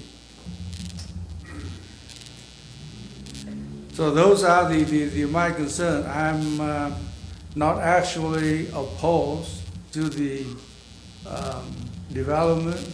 We just want to make sure we maintain the same access to the temple and also for the developer to develop the safety concern at that busy corner right there, the access. Thank you, sir. Oh, by the way, may you tell me how do we know the agenda of the planning committee? Can we get onto the website of the Norwood City? Because, for example, if you talk about development for that area right there, how do we know when to come here? You will send out some I did. postcard? Okay. I did. Oh, for council? Are you asking? No, for the planning committee. So if you're within 200 feet, a postcard is sent out for you. Okay, we'll do a figure of the development. Okay. And then how do we know when the planning committee will discuss that development? I couldn't find anything online for a scheduled meeting this evening either. That's, I think, what he was. There's no further to say about this meeting at all. Thankfully, an either passed out back, that's the way you want to know. Yeah. We got the card like 4 days ago, and there's nothing you can find looking for Norwood zoning planning meetings or anything scheduled. We'll take a look into that. We heard that there was postcards sent out, but we didn't have it. Some good neighbors just print something and go around, drop it to our mailbox. That's how we find out about this meeting. There's a standard monthly meeting of the planning commission. Every month we meet on, what is this, the first Wednesday? First Wednesday at 3:30. At 3:30. And that's been going on for 20 years. But it should be on the website. Don't get me wrong. We'll make sure it's there. I believe Mrs. Town has one of the In cards. particular, Oh. so we use what Hamilton County Auditor has listed as the address, and yours came back to me today. Oh, thank you. You're welcome. Can I say something? Please, Your name? if you would, raise your right hand. Do you swear to tell the truth, the whole truth, and nothing but the truth? Yeah, yes, sir, I'll tell you the truth. My name is Thomas, last name is Trin, Trins, and same thing, I taking care of the Buddhist temple for there, 2701 Bismarck Avenue. Anyway, the mail you got right now, what happened during the construction over there? They blocked the road at the Robinson. What happened is that we did not receive any mailman at all for 3 weeks because the mailman to U.S. Post Office, the road is blocked, so they cannot deliver the mail to us. I had to go all the way down to the post office twice to ask for our mail. Okay, so that is the reason. That's why the mail send them back to us to you. So this address is actually to a PO box. And No, that's we what, have a PO that's box. what Hamilton County Auditor has, Really? and that's where we are sending them based on our No, we code. don't have a PO box. That's based on our code, so you might want to consider talking to Hamilton County Auditor about a correct address for you. Well, like I say, I talked to the post office that they said they stopped deliver the mail because the road blocked. Yeah. No, they have the access to Hamilton County auditors, and we have the You street can come and address. talk with me tomorrow, and I'll try and help you with that, okay? Yes, please. Yeah. Well, Thank you. right now we already received the mail. The mail, as soon as I complained to him about it, 3 days later, the mail show up. Right. Yeah. And then another thing too, like the gentleman who complained about the parking. Right now, time to time, every time heavy raining, we got flood. We got flood right there at the traffic light right there. Because the road some high point and another low point, so there's no water place can go. So every time the heavy rain like there, our temple got flood really bad. So now we're talking about if the parking right there, if you develop into building, where the water gonna go? Right now you have the water, it rain all the way down to the parking, all the way in the back of parking. But if you develop into house, the development, whatever, the building right there, it could be major flood right there right now. I mean, you could talk to the people around there, especially Angelo Pizza. Every time it's raining, everybody got flood. Now you had a development right there. It held it down when the pocket is empty. And you got water run all the way down the pocket, run all the way to the backside, go all the way down to the Highway 71. But, tell us our lie right there. Thank you. Yep. That's all I have. Thank you, sir. I've never, so if I can get onto the website to the planning commission meeting, then I will see the agenda, so I know when to show up. It should be on the events calendar. Oh, okay. Yeah. We will check into the website and make sure it's updated appropriately. But the meetings are first Wednesday of each month, 3:30 PM here in this room. Thank you, sir. Thank you. Anyone else who would like to speak in opposition to item E5? Yes, ma'am, if you would, please raise your right hand. Do you swear to tell the truth, the whole truth, and nothing but the truth? I do. Thank you. Beverly Acton, Achten. I just wanted to add, with the traffic situation, that Beach Street is really a one-lane street. People park on both sides of the road, up and down. Some people have driveways, some people do not. So if you're talking about 48 townhomes, most residents now have more than multiple cars. So you're talking about another 100 cars that are going to be traveling, going either towards Robertson or down the other way, and still all the way down almost to where, you get over and go to Smith. It's they're all one lane. It's not an actual highway like Robertson is. So that would be something to consider also. And that's it. Thank you, ma'am. Anyone else who would like to speak in opposition to the planned unit district overlay zoning district? Do you swear to tell the truth, the whole truth, and nothing but the truth? Yes. Tony Boyle, Boyle. Couple things. Just so we understand in common people terms, that last vote, we just voted to approve it based off of safety caveats that we have, but yet we don't have an accurate description of the traffic concerns. So how do we even know what the safety concern caveats are if we don't have an accurate traffic report? We approve something without any indication of if it's even feasible to do. That is my main concern on that. In terms of this vote, again, putting it in common people's terms so we all understand, to my knowledge, this here is to change that zone from industrial to residential, correct? This would change the neighborhood business district zone on this parcel to a neighborhood business district zone / planned unit development. Which would allow them to build residencies, because currently, right now, they're not allowed to build any residencies on this property until that zone is changed, correct? In a neighborhood business district, you are able to build residence. That's not what I was told.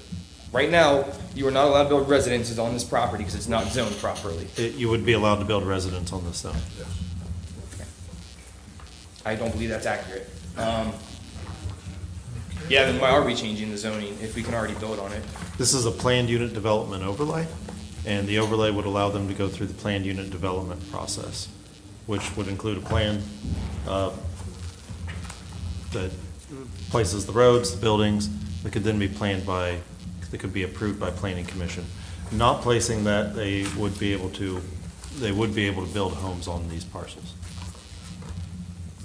And then to confirm also, the Robertson South, is that phase 2 or phase 3?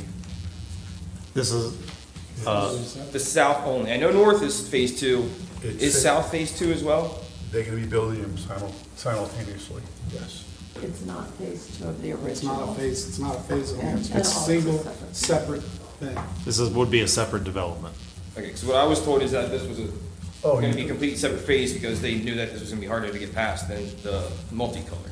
So I was told that this was going to be a separate phase. This has to be considered separately because it's not contiguous to the Factory 52 site. Okay. And then, this is the overlay here. I noticed that on the last PowerPoint slide, the overlay was different in terms of where the buildings are going to be located. So like, how are we approving something when the overlays are constantly changing? Just the last slide that was up when showing the orange common space and the red common space, you could see was that two this. different- I know, but this you could is see south. you could see this piece of this overlay in that slide, and that does not accurately reflect this slide. Because that has townhomes directly behind my house on that other picture, and this one has a retention pond and what I believe to be a dog park. Because the last slide that we showed about the common areas on phase 2 of north, you could see behind my yard, and there was townhomes behind my yard. So the overlays that we're getting are not the same. Matt, can you turn that, put that up so we can take a look, please?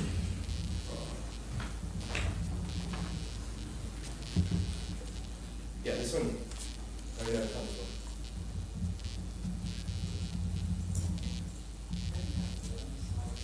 Yeah, that's the only one they give us, is the south parcel.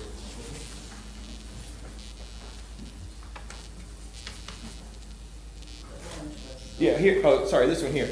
So,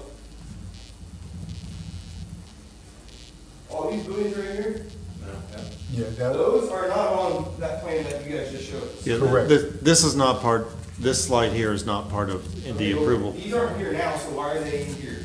They're just- that was showing the site sight is- lines only. I just don't understand why there's buildings shown on that graph there, but when I go back to this graph, you're saying that there's no buildings going in there. That's a completely different picture. What we're discussing on item E5 is whether or not to change the zoning, not approving any of the buildings in any slide. Can you comment to my concern? Is that an accurate assumption that this is not mirroring the other overlays that they have? It's 'Cause not, there's townhomes it's not, going in it's right not, there. it's not even a consideration. Go back to the other slide, look at the boundaries of that. That's really what we're looking at, is the boundaries. We're not looking at what's inside of those boundaries right now. We are talking about the zoning and using that the black lines, the zoning for the inside of that boundaries. Whether there's a retention pond that they have in this rendering sitting there, or a dog park, which I don't see a dog park, but I guess it. There is a dog But park. that's not really what we're considering right now.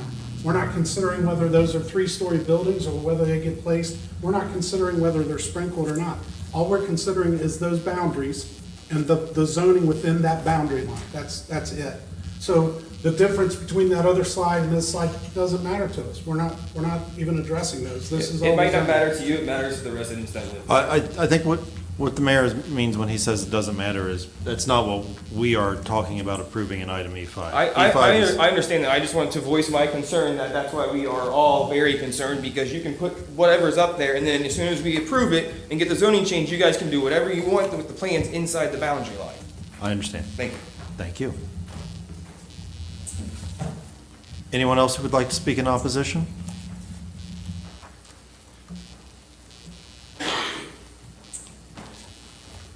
Do you swear to tell the truth, the whole truth, and nothing but the truth? Yes, I do. Thank you.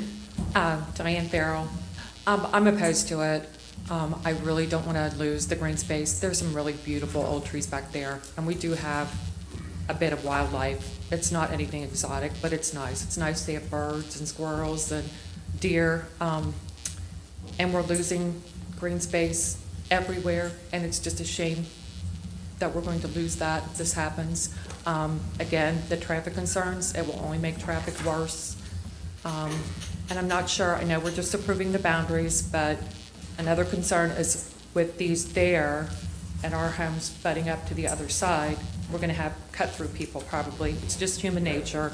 People will do that to take a shortcut to wherever they're going. And I don't want it, I oppose it. Thank you, ma'am. Carrie Mager again, 4335 Beach Street. Do you swear to tell the truth, the whole truth, and nothing but the truth? Yes. Thank you, ma'am. How many parking spaces are there for these 48 townhomes? 48 townhomes. Okay, so they're like underneath the townhome. Everyone has a two-car garage, plus you've got guest spaces. Okay. My major concern is one way out, one way in. And where you have that driveway, it's straight ahead is the side of the house, on the corner of Leslie and Beach. So I would fear for that house. If that was my house, I'd put a wall there because I'd be afraid that it would be going across it. It'd be better if it was going in the intersection of Leslie and Beach. Green space, it's gonna depreciate everybody's value of their homes. You come look at a home, you see all that yard, and you know you think nobody's gonna build back there because it's all woods, you're depreciating somebody's value. So, and also the traffic. Thank you, ma'am. Anybody else like to speak in opposition? Anybody else like to speak in opposition?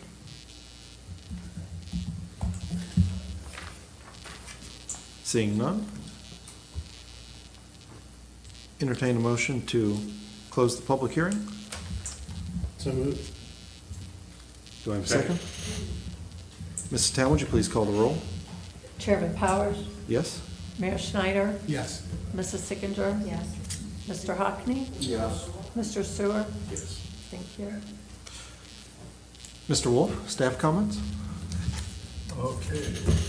The applicant's asking the Plan Commission to add a planned unit development overlay onto the neighborhood business district, the MBD zoning located at 4500 Beach Street. This PUD request is only for a multicolor site south of Robertson Avenue. There are two staff recommendations for the PUD: deny the PUD overlay and continue with the MBD zoning, or two, approve the PUD overlay on the MBD zoning and include caveats Planning Commission would like to include on the PUD that would make the area safer and more usable for the general public and tenants, such as caveats offered of building setbacks, building height, building limits, building parking, open areas. because if they go with an NBD, which I should have listed here, building heights are allowed 50 feet. Thank you, Mr. Wolf. Here, repeat that. They're allowed 50 feet in height on an MBD. Is that by, how many stories is that, you know? Figure 10, at least, probably 5 or 6. That's under the current zoning as it stands? Yes. Thank you, Mr. Wolf. Questions for Mr. Wolf from the commissioners? Mr. Wolf, your recommendation is to approve this PUD over the site because it gives the city, which we're not the owners. Right. And I think it needs to be clear that we're not the owner. The city doesn't own this. We don't have the ability to tell the owners of a property that they can't cut down a tree. We don't own it. And so, but this, what we're looking at is in this area that's outlined here, we're going to put a PUD over it, which gives the city more control, more ability to work with the developer and basically control what happens there. And that's what the goal of this PUD is. That is the goal of a PUD. It gives us, the city, allows us to put rules on that PUD for the developer, such as, right now, he could build on it as an NBD, and he could build 50 feet, and he can build this piece of parcel the way, any way he wants to, basically. We can control that with the PUD. Mr. Wolf, did you say he could, as the zoning presently stands, build up to 50 feet? Yes, according to this, general maximum building height, PUD, 50 feet. Under the neighborhood business district? So Yep. that's right now. Correct. If the planning commission took no action, they could build buildings up to 50 feet in height. Correct. Thank you. Additional questions from the commissioners? Discussion? I don't have a question, but I have a comment to make. Please. Which is, we clearly appreciate the woods, and we clearly appreciate all the concerns you have.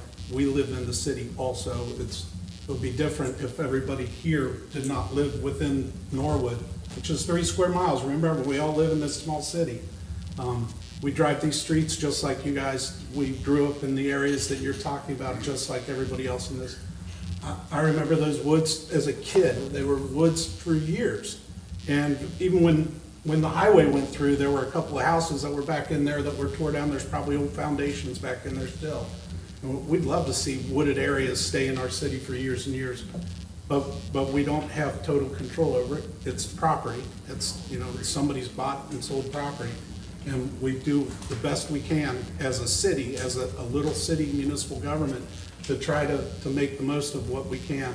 And that's what this is about. Putting a PUD over this gives us a little more controls and some constraints, and it's helpful to maybe help some of the things that you're concerned about, make sure that they're brought to the table and potentially acted upon. So that's the only comment I would have. Question? The public hearing has closed, so this is just an opportunity for commissioners to discuss. So I absolutely hate this. I'm started the Williams Avenue Community Garden. I'm active at Victory Park. I am a total tree hugger, and this makes me so sad, but I think the PUD is the better of the evils. And I'm sorry, but I think the PUD is the best way for us to go because our hands are tied. Sorry, I'm so sorry. Further discussion? Seeing none, we'll entertain a motion on item E5. I would make a motion that we endorse the placement of a planned unit development overlay zoning district and recommend it to the Norwood City Council. Do I have a second? A second? Mrs. Town, would you please call the roll? Chairman Sewer? Yes. No. Chairman Powers? Yes. Mayor Schneider? Yes. Mrs. Sickinger? Yes. Mr. Hockney? Yes. Mr. Sewer? Yes. Moving to item E6. Mick Oaks, Associate Developer with PLK Communities, is submitting a preliminary planned unit development plan for the property south of Robertson Avenue, known as 4500 Beach Street, Norwood, Ohio, 45212. 2.839 acreage, Hamilton County Auditors, Book 651, page 0030. Parcel 0206, located within NBD PUD Neighborhood Business District. Planned unit development overlay. Mr. Oaks? Open the public hearing? Yes. Do I have a motion to open the public hearing? Motion to open. Do I have a second? Second. Mr. Mayor? Ms. Stallings, please call the roll. Chairman Powers? Yes. Mayor Snyder? Yes. Mrs. Sickinger? Mr. Hockney? Yes. Mr. Sewer? Yes. Mr. Oaks? So wanted to address a few of the outstanding comments from the last time we had commission.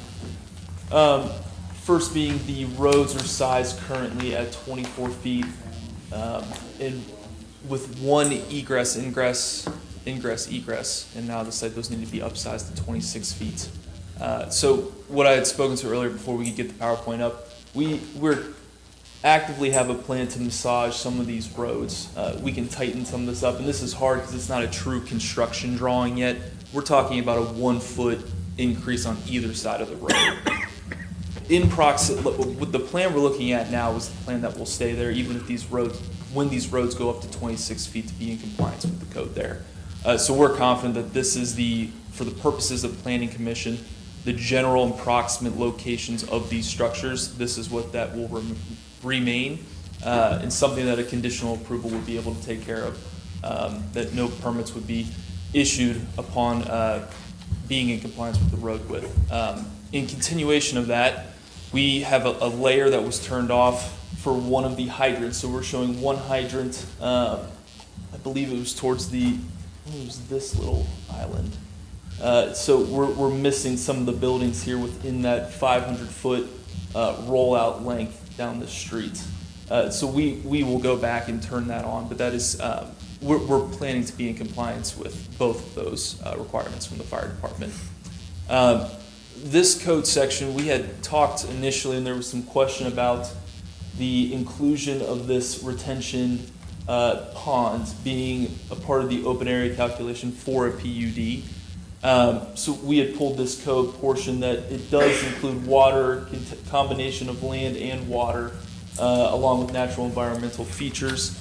Something I do want to point out, we firmly believe that this should be included in the open area calculation. If it is not, we are still well exceeding the 25% open area space across the entire site. That's not 30% of the open area calculation itself, so we would be in compliance regardless. That being said, those were the three items. Be happy to answer any additional questions on those. Questions from the commissioners for Mr. Oaks? Mrs. Sickinger? So, will the retention area have a fence around it? No, It's just gonna be, it's a retention. Dry retention.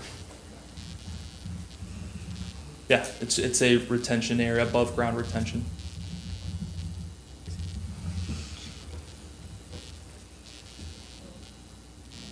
Is Further it dry question? or wet? What's Is it that? a dry retention or wet retention? That's something I would have to ask the civil engineers. It's, Was that your wet, question? yeah. Because if it's wet, there has to be a fence around it, right? if it's permanently wet, Yeah. no. Not if it's constantly, a pond would not have a fence around it. I feel like that would be a safety issue.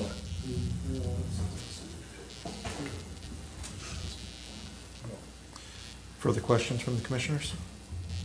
I'm not familiar with that specific area, but have you considered another way to detain it? That you could actually level it? I mean, there are other options There, than yes. digging a hole, so. Yes, there are options. I just throw it out. This is a very preliminary, I understand. Correct. But we've heard a lot of the comments about losing green space. That's really not green. Yeah. Where if in fact if it was level, Understood. it would, you don't have to answer it. I Yeah. put you on the spot. Yep. I'm just suggesting in good faith, maybe doing something for all those people that have lived there for so many years that are being overtaken by PLK buildings. I just think it might be a really nice act of kindness to do something. Not always about money. Further questions from Mr. Oaks by the commissioners? Seeing none? Thank you, Mr. Oaks. Offer an opportunity for anyone who would like to speak in favor of the preliminary planned unit development plan. Opportunity for anyone who would like to speak in favor. Offer an opportunity for anyone who would like to speak in opposition to the preliminary planned unit development plan. What exactly are? But please, do you swear to tell the truth, the whole truth, and nothing but the truth? I do. Brian Ferrer, 2700 Ida Avenue. What exactly is this motion for? In simple words? This would be approving the actual plan for, so the general location of the streets, the general location of the buildings, the heights of the buildings, the designs. Okay, yeah, I'm against all of that. You know, especially the amount of buffer between the parking lot and the local, you know, yards, all of our neighborhood, that, you know, you've got multiple, you know, hundreds of people moving in with no kind of either natural barrier, privacy fence, you know, basically they're ruining the neighborhood. Thank you. Anyone else who would like to speak in opposition? Again, my If you name is would- Tony Boyle. Could please, do you swear to tell the truth, the whole truth, nothing but the truth? Yes. Thank you, sir. I was just up here and you just said this vote was only for the boundaries, yet when you're just answered him. That was item E5. Oh, So item E6. oh, sorry. Item E6 is addressing the plan itself. Anyone else who would like to speak in opposition? Sir? Do you swear to tell the truth, the whole truth, and nothing but the truth? Yes, sir. Just noticed something. Let's see whether move this a little bit. Can you help me to move this? The, where, oh, right here, I can see it now.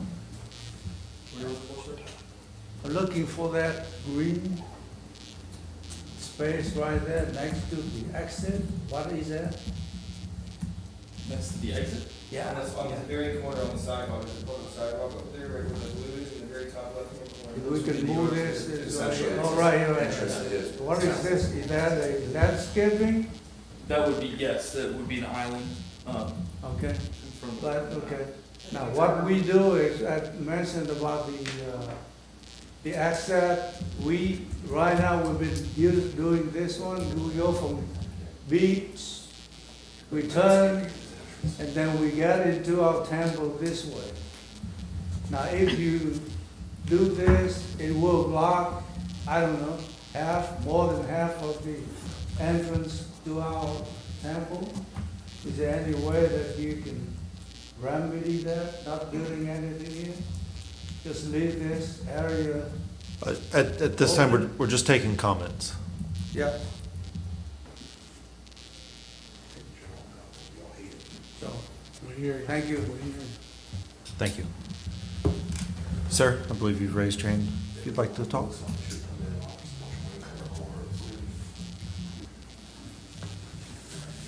Do you swear to tell the truth, the whole truth, and nothing but the truth? Yes, sir. Thank you, sir. I reside right there. That's the back of my garage. Yes, sir. One of the concerns I have is this kind of a neighborhood, everything's 2 stories. So we're looking at, 3 stories, and it's a square building. So basically, in the front of my house, I'm gonna have a big block, and then behind my house, I'm gonna have a big block. Going up to, I guess as of right now, 50 feet possibly? 50 feet was under the neighborhood business district zone. Okay, so if it's a business, or would- That can be any structure built in that zone. Okay. The neighborhood business district zone allows for both residential and commercial buildings. Well, it's kind of what you're doing is you're kind of, for those of us that live in that vicinity, you're kind of boxing us in. I mean, you are creating a 30 foot structure on one side, and it's also a sound barrier. So when it goes down Robertson, and when the color building was there, you know, you get a reverb that goes off that and it bounces back. The other thing that you're doing is you're creating another wall. You see this down the highways, that's what they do to keep sound out. What you're doing to all of us in between there is you're keeping sound in. And it's just getting worse and worse and worse and worse. So I'm gonna have traffic behind me going down, okay? So I'm gonna have the noise from that traffic. There's also light pollution that you guys are adding to the whole area. You know, all these little buildings, et cetera, at a certain time, all the lights go off. So you're just adding light pollution, noise pollution. I mean, you're ruining, that is a neighborhood right there. That little strip is a neighborhood part of Norwood. That right now, I mean, you are literally just blocking it in and kind of giving us the bird. And it's the same structures that you're building over there. It's not Factory 52, and that's, you made that aware. But the same structures are being put right behind us. So you're telling me that it's not, but it is. So, you know, there's some variation there. I mean, it's not a neighborhood, you know, view. It doesn't, all the roofs are, like I said, square. There's no architecture on it or whatever. Basically, like I said, you got light pollution, sound pollution. You're gonna give me noise pollution. I didn't sign up for this, you know, living in Norwood. I sold my house in Deer Park to move to that house. You know, I'm out of luck. I mean, this is, like I said, you know, just envision, like I said, the noise of the highways, and envision if that was your house, if someone just went ahead and built on both sides. And I think that's what, you know, everyone needs to, you know, to look at here. We are a very small minority. I mean, you know, kind of, I think all of us feel like we're getting a shaft. We've been contacted once by anything about what's going on, not a single thing. DLK and LK haven't mentioned anything. They could have bought the entire corner. Sir, please, just one speaker at a time. The other question I have is, you're telling us, you know, obviously the pass that, you know, it gets passed and then it gives City of Norwood more, you know, I guess, authority or more to, well, what is that authority? What does it give you? I mean, we don't know. You're telling us it gives you more. Well, more of what? Are you going to be able to tell them that, you know, we only want 2 stories? Are we going to tell them that we want single-family houses and not townhouses if they're going to do this? You know, I'm losing a complete view off my back deck of, like I said, beautiful old-growth trees, everything else. I'm going to have light pollution. I mean, you know, it's like I said, it affects, you know, something called mental anguish that's coming into here.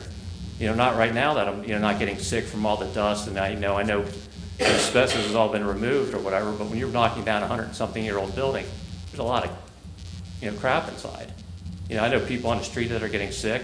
I know older gentlemen that live next to me that can't even get out of their car. They park on the street because their driveways on these older houses are so narrow, so if you have a larger vehicle, you can't park in back.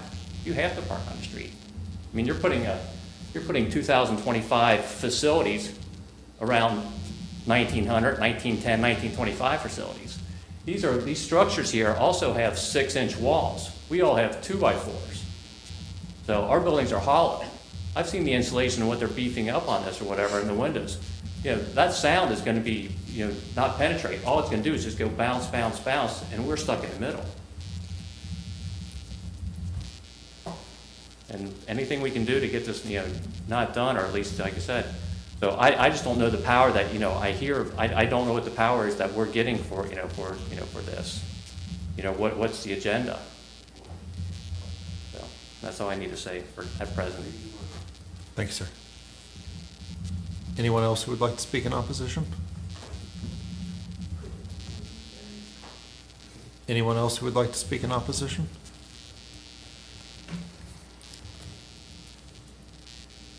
Entertain a motion to close the public hearing.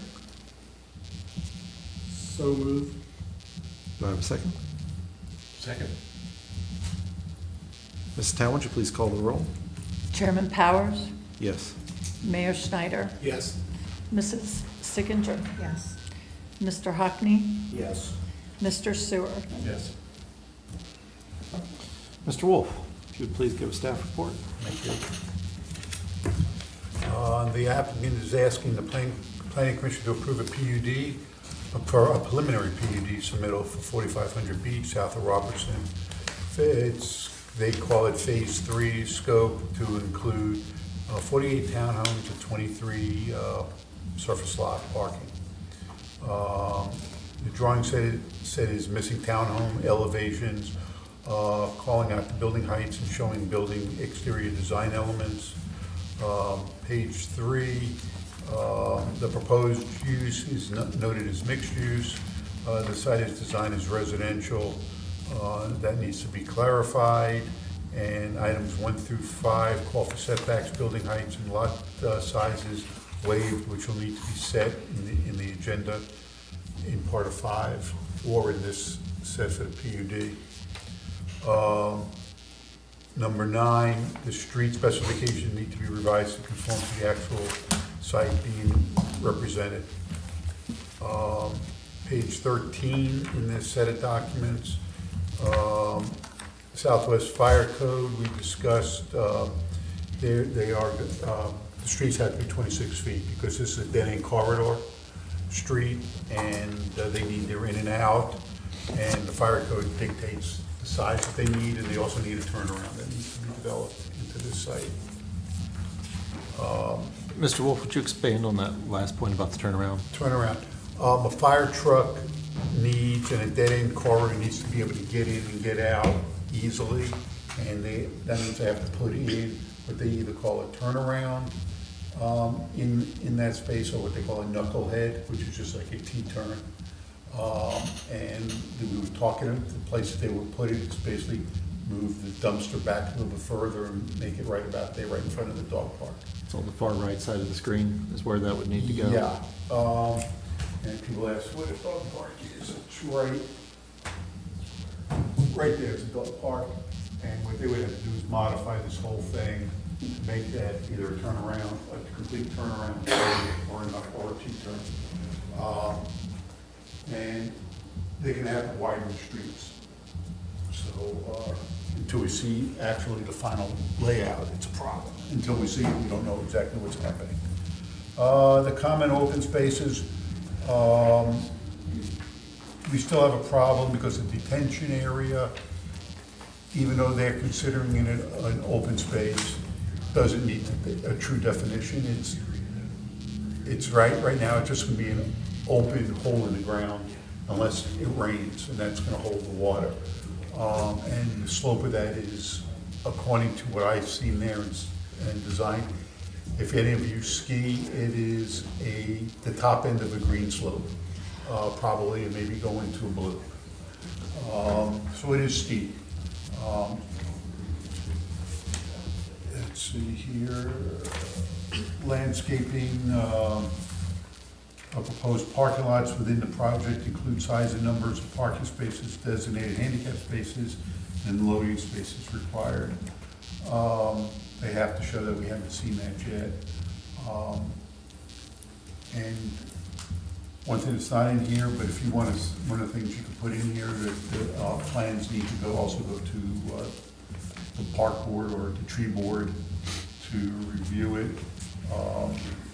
They also have some steep slopes in the other parts, but most of that's natural, what's there now. So we may have to leave that as being existing, and according to our open spaces, it can't be existing space.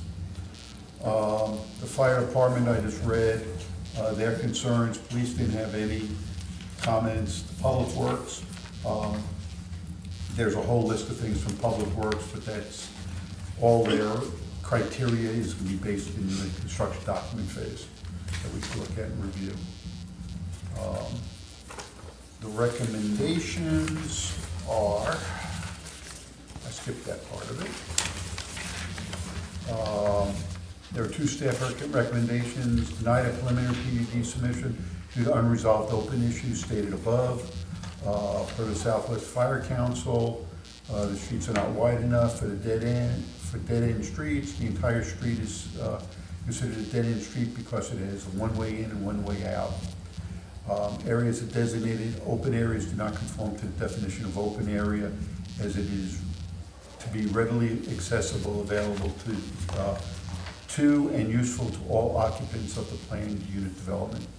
or you can approve the preliminary PUD submittal with the caveats that would make this area safer and more usable to the general public and tenants, and no permits shall be issued until all unresolved and safety open issues have been addressed and approved by the building department.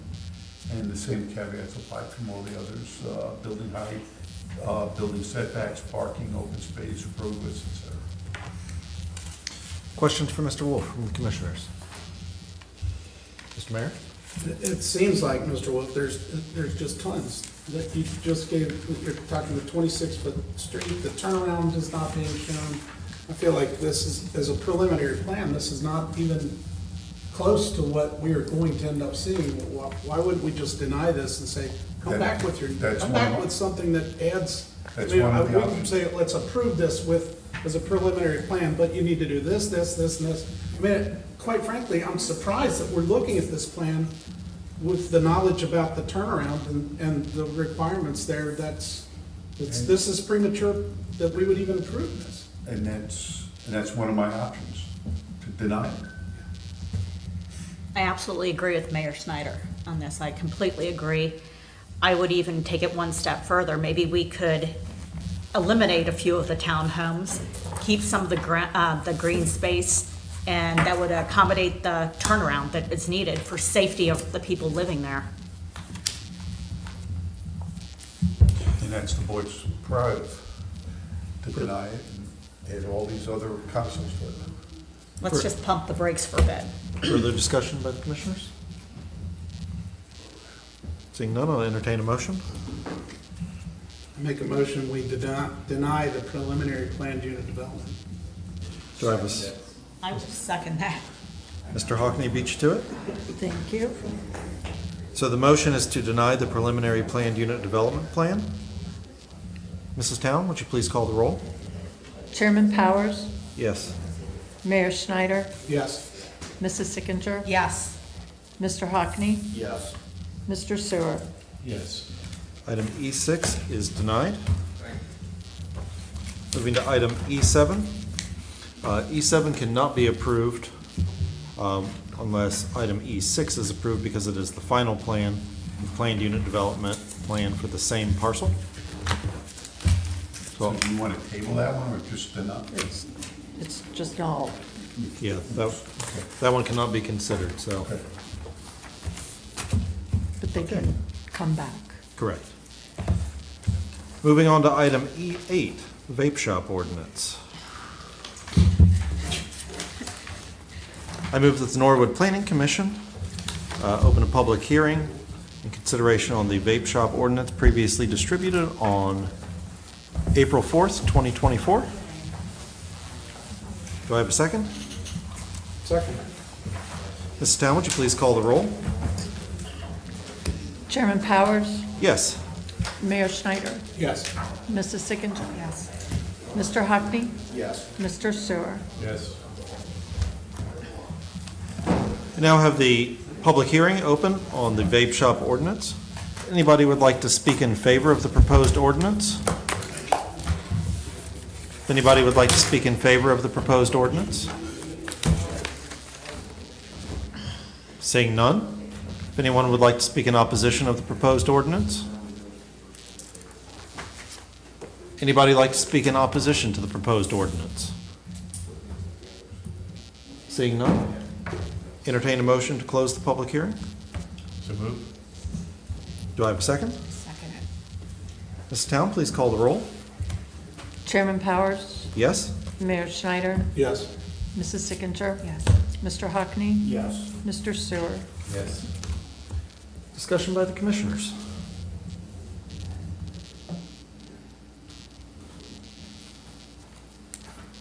I'll make a couple of comments that this would move vape shops and associated tobacco retailers into Class B retail, which would require them to go to Board of Zoning Appeals.